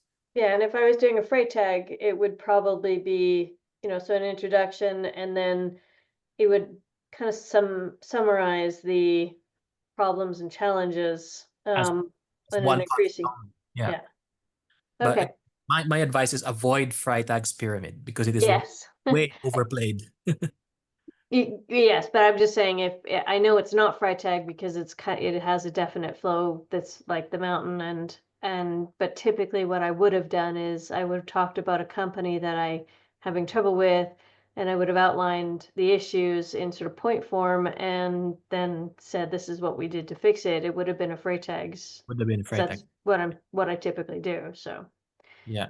Mind you, there are days I feel like I'm talking to children, so if that's the state of mind of your audience, maybe bedtime story, but yeah. Yeah. All right, thank you. Thank you so much, Karen. Is there anyone else who'd like to share their screen before I move on to the final topic, which is the role of villains? Let's see your data story, what you guys came up with. How about you, NK? I think you were about to share something. Yeah, sure. Let's go to this one here. Sure. So I had put in create a data story about faulty product in 3 slides using the MediaRes storytelling technique and include visual data. Okay. So what it brought me here is a of course, a story about a company called Tech Gears in the midst of a major crisis. So it included the slide 1, 2, Yeah. and 3 as I inputted into the chat. Oh But of my, it course, even made the visuals for you. That's made cool. the visuals, the data, and also it uses the data in the text. Yeah. So just to go quickly about it, slide 1, it went straight into about Right to the problem. the Yeah. problem, like what's the problem, what's happening. Yeah. Quick opening scene, quick bullet points. Of course, shows me the data about the faulty units that recalled, and then slide 2 showed me about uncovering the root cause. So to the problem next to what's gonna the problem to that. Yeah. And again, data, same thing for 3, and then of course the resolution, lesson learned, and pretty much what happened from the point of Yeah. So it's pretty good. Excellent. You have a data story. Yeah. That is a data story, yeah. And in media res is fast paced, right? You start with a problem and then quick action packed sequence of events of how it led up to that problem. That's how you execute. So when you were giving it the prompts, did you give it the actual numbers, and that's how I was able to create the graphs? No, I didn't give it any numbers. It just asked me to create a story using the storyteller technique and provide visual data. And it provided Oh, okay. the story, the numbers, and of course the slide points. So I just wanted 3 slide points, quick and easy. Oh, okay. Thank you. At the very least, it gives you an idea of how the visual could look like. And then it's up to you now how to build that in Excel maybe or Power BI. But yeah, when you want to show history, it will probably suggest a line chart. If you want to see the makeup of things, it might suggest a pie chart, right? So that AI is pretty good at that, at determining what's the right visual to use. Okay. All right. So if nobody has a question, we'll proceed with the final topic of tonight. It's a short one, but it's a good one. It's called the purpose of villains. Let me share my screen.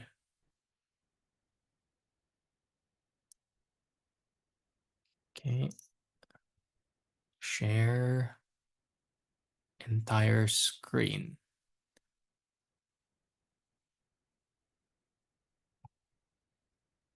Okay, let me know if you can see the slide that says, what is the purpose of villains? Am I sharing it properly? Yep. It's sharing. Yeah, okay, all right. Here we go.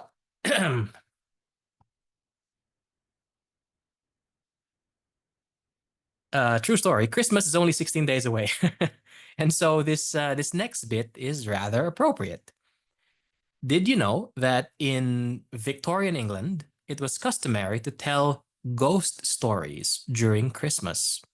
That's right, ghost stories, not traditional Christmas stories like Rudolph the Red-Nosed Reindeer, 'Twas the Night Before Christmas and All Through the House, and Yippee-Ki-Yay, Mother Trucker. In fact, the most famous Christmas story of them all, A Christmas Carol by Charles Dickens, is a ghost story. So it now begs the question, why do we tell ghost stories or horror stories? Why read or listen to stories that take no pleasure in except to scare, right? Why do we enjoy stories whose only purpose is to scare? Here's why. In order for stories to work for kids and adults, they should scare. And you should triumph, except if it's the mountain, because the mountain sometimes have a tragic end. But anyway, there's an evil, there's a scare, there's something scary. You should triumph, because there's no point in triumphing over evil if the evil isn't scary. That's it. Remember that the next time you write a report or dashboard and you present your problem statement, make it scary, right? You've heard all too many times that don't show red, red is bad. Don't put reds in your dashboard. That's the dumbest advice I've ever heard, because you cannot create change if you do not show the problem. problems will not get solved unless they are scary. So if you ask me, and I've been doing dashboards for over 10 years now, the best dashboards, the best data stories are the ones with the most problems. The redder the report is, the more metrics we are not hitting, the better the story is. Because how will you inspire change if you're sweeping this stuff under the rug, if you're downplaying problems, right? That's the purpose of villains. Good villains, scary villains, powerful evils, they make for excellent stories. And that's it. See, I told you it was a short section, but it's an important one because in the corporate world, we are always trained to never show bad news, right? Or to downplay them. Don't show the red. Red is a bad color. I've heard that way too many times, and I just ignore it. Like, yeah, sure. It's a great color. Red is a great color because it shows that there is a dragon that needs slaying.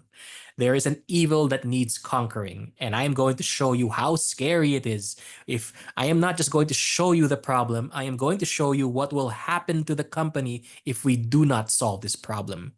It's a courageous and brave thing to do. But I promise you, if you paint your villain, if you make your problems scary, you're going to have a better response. You're going to have a resounding rally call. We need to solve this right now. You want to create a sense of urgency? Scary villain. And that kind of rounds out our storytelling techniques. So there you have it, folks. Let me do a quick recap of what we learned today. Number one, we learned that at the very heart of storytelling is how to find insights and then crafting stories from that insights. So every visual, every table, every narrative that you want to research or to build or assemble has to serve the purpose of telling the story of an insight, not data. Okay, it's not the right approach, but an insight. And insights are tough. Okay, they need that 3 ingredients. Okay, but once, if you're lucky enough to find the insight, okay, and you've determined that a decision needs to be made, change needs to happen, or I simply need somebody's approval for something, pick your story. Pick your story shape based on what the events. Was it something? Was it so drastic that you need to inspire a movement? Sparklines. Was it something that seemed predictable, but there's actually a horrifying twist? False start. Is it so boring that you really need to grab people's attention? In media res. I've given you all the ingredients of how to pick a compelling story, and then you can do it manually if you want. Try to practice those creative juices, or you can ask AI's help, because AI will quickly, right, give you the outline, and then you fill in the blanks. It'll only tell you what each slide or section should contain, but it's up to you now to write the sentences, to come up with the visuals. But in the end, you will have a coherent data story. All right. And so with that, thank you very much for tuning in. I will see you all on Wednesday. Today was pretty much about how to tell stories. Wednesday is about how to take care of the data part. So I'm going to teach you a little bit of data engineering, how to prepare your data so that they're ready for storytelling, and how do we lay out our dashboards in our PowerPoint. I'm going to teach you some UI UX design tricks so that our data story not only sounds good, but it also looks good. Okay, stay tuned for that. Thank you. Thanks, Dan. All right. See you Thanks. Wednesday. Bye. Bye. Have a great night. Good night. Good night, everyone. Bye. I do have a question, but it's sort of more on a personal basis rather than. Sure, anything. So, if other people have questions, I can wait. But only 3 of us left on the call, so it's all yours. okay. So I am an avid reader, and so when you brought up narrative techniques and showed that, I completely interested in that. And just wanted to know where you found all of that information. Like, is that from a book, or is that stuff you put together yourself? All right, because it's half and half, okay? So I'll tell you the books I read so that you can also get inspiration. So Nancy Duarte has 3 award-winning, excellent books, and I swear by them. The first one I actually read was called Slidology, The Art and Science of Making Beautiful PowerPoint Presentations. That's why it's called Slidology. I did that because I was into dashboarding and I wanted to make beautiful dashboards. And at that time, there was no good book on making beautiful dashboards. All the books was how to use Power BI. So I bought a PowerPoint book, like, Slidology, and I realized, wow, this is 100% transferable to dashboards and reports, even though it was meant for PowerPoint. And then I said, okay, what else did she write? And it turns out that after she wrote Slidology, she wrote the prequel to Slidology. Okay, it's the younger book, but it's really meant to be a prequel called Resonate. I showed a picture of that one. It's a blue book. Yep. Resonate, because Nancy Duarte realized that having good visuals, having well laid out presentation isn't effective if you can't tell a story with it. Right, so the delivery is just as important. So she wrote Resonate, and that's when she talked a little bit about some of the story shapes, not all of them, but she definitely introduced spark lines. She talked about monomyth, those things. So I had a few in my list already. Okay, and then I got curious. All right, who are the masters of stories? And then I read Kurt Vonnegut, Neil Gaiman, all these things. And then I simply, this was before AI. I asked Google, what techniques do they use?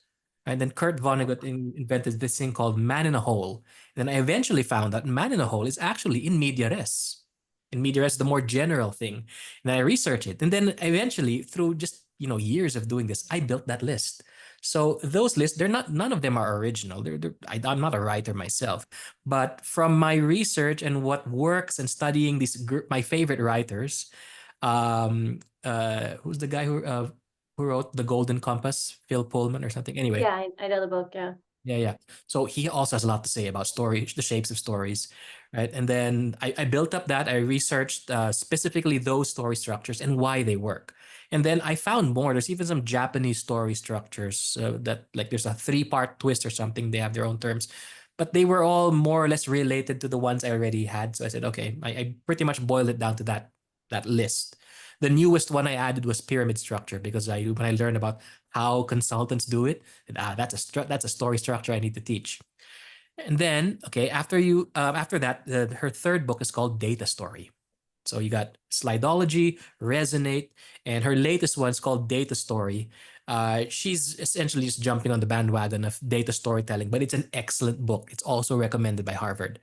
Okay, but on the art and science of data storytelling itself, okay, especially with the data bit, the leader right now is Brent Dykes. He's got by far the best book. The Effective Data. Yeah, it's an orange book called Effective Data Storytelling. Yeah. Do I have it with me now? No. Anyway, what's nice about his book is it's super easy to read. It was designed for engineers. It's so methodical. It's bullet points, super easy to grasp the concepts. And the guy's an artist. He draws visuals and diagrams, so it's super easy to get. Okay. Yeah, and who else did I follow? Yeah, and I read some Power BI books just for visuals. So there's some manuals, big book of dashboards, and there's another one called the like data storytelling using Tableau stuff, where essentially I learned about if you have a data story and you want to choose the correct visual that will tell the right message the first time. Turned out that there's a methodical approach to it. So I'm going to teach that on Wednesday, how to make sure that when you have a story, you don't just willy-nilly pick any visual, you pick the best one. So I'll teach you that method. I forgot who wrote that, but they're generic books about dashboarding. But the two big giants I follow are Nancy Duarte and Brent Dykes. Okay. All right, and then do you have any I really would like to learn more about AI, but have absolutely no idea where to start. If you're scary, isn't new to it, is there somewhere you suggest? Oh, sorry, Mel, you need to. No, I just said it's scary, isn't it? You know it's out there and it can do a lot for you, but where in the heck do you start? Yes. Oh, here. I bought some AI books. They're all bad. They're all posers, like these people pretending to be AI experts. Terrible. Like they're just describing essentially what's in the Microsoft website. The best way to learn AI is to learn how to talk to AI. So you research on what prompt engineering is. That one, there's lots of resources. So don't approach this not about how to use AI or what can I do with AI, because you'll get pointed in all the wrong directions and very shallow books, but rather look on the methods for prompt engineering. If you want, if you find me on LinkedIn, I recently made a summary of all my research. So I posted a PDF which you can download on LinkedIn now. I call it Prompt Engineering with Examples. All right. Awesome. That's where you will see RAG. You'll see something called few shot prompting, meta prompting, and then I give examples so it's easy to grasp. And then at the very end, it's just 20 pages that I summarize in all my research. At the very end, it tells you which ones are the highest impact, which ones are the lowest difficulty, which ones are easy difficulty, low impact, something like that. So it'll, I think there's like 16 different methods that you can try. If you know how to talk to AI using prompt engineering, you don't need a book about AI. Just start talking to it the right way. So today I showed you one way to talk to AI, which is force it to do the research first before you ask your question. Okay. Yeah. Yeah, because I know it can do so many things, but I have absolutely no idea where to start. Like Mel says, it's kind of scary. It can do so much, but I mean, it's also can get it wrong. Like I was completely distracted by your photo of the girl in the mirror because she's got 6 fingers. And it was like that's all I can focus on. I didn't realize that. So yeah, it's I've been told it's something that's very strong and useful, but you got to check it. You have to. Yeah, I mean, it's called generative AI for a reason. The generative part is it uses to the best of its knowledge, algorithms to create something new, and it's going to make mistakes because it doesn't know everything, right? But unlike a search engine, if you notice that it's wrong, you can always follow it up with, that didn't quite look right, or hey, why are there 6 fingers on the girl, or like, that's not what I was expecting. But when that simple prompt will make its next answer way more accurate. So essentially, it's inviting you to nitpick and give it feedback. And as you give it feedback, then it becomes like their most powerful ally. I use Copilot at work every day. Yeah, I can see where it could be super useful and just a nice shortcut in the fact that it could actually help me collect my thoughts, because I think that takes me the most time is trying to figure out the outline and where I want to go. And so the fact that it would just start me there, I'm like, oh, I can do that. There's another technique that I'll describe to you. It's called chain of thought prompting, or COT. So you got a big problem, right? And you have no idea how to ask AI to help you with it. What chain of thought problem is you guide it by describing how you would solve it. All right. So like say you have this very complicated engineering bid coming up, right? And you need advice, but that's a big thing, engineering contract. So you would say, how I would approach it let's break it down by first identifying who the right suppliers are. How do I execute a pre-qualification process? What are the pertinent questions to ask in an RFP? Essentially, you're teaching it how you would approach it. That's why it's called chain of thought, how a human would break it down. You teach it the chain of thought, your steps, and then leave it to give the answer. And if you make your prompt like that, the answer is super specific and very well written, rather than help me make an RFP. Then it might hallucinate. Okay, you do this, you do that, which is things you would never do in an RFP. So chain of thought. It's one of those not very easy to do because it's a lot of typing. You have to teach it so many steps, but effectivity, one of the highest. Chain of thought. So yeah. Okay. All right, I'll do some Googling. Thank you. Yeah, or look for that PDF I uploaded to LinkedIn. I think it's downloadable when somebody puts a PDF on LinkedIn. It is. Download. Yeah, I've already got it. Yeah. I had to put my LinkedIn on there's been problems with work, and so I and some of the it kind of got a bit of a stalker going on. So I've had to put my LinkedIn on pause. So if you're able to email it to me, that'd be great. Otherwise I will. Yeah. Why don't you send an email to ian.gonzalez@novachem.com, because the PDF's at my work computer. Ian.Gonzalez at where? Novachem. So NOVACHEM. It's for Nova Chemicals, right? CHEM. Yeah. Okay. Sorry. Novachem.com or .com. .com. Okay. All Yeah. right. You Thank guys have a Ian. I good night. appreciate it. Okay. Good night, Mel, and we'll see you on Take Wednesday. care. Good night. Thank Bye-bye. you. Okay. Hope you guys had fun. Okay.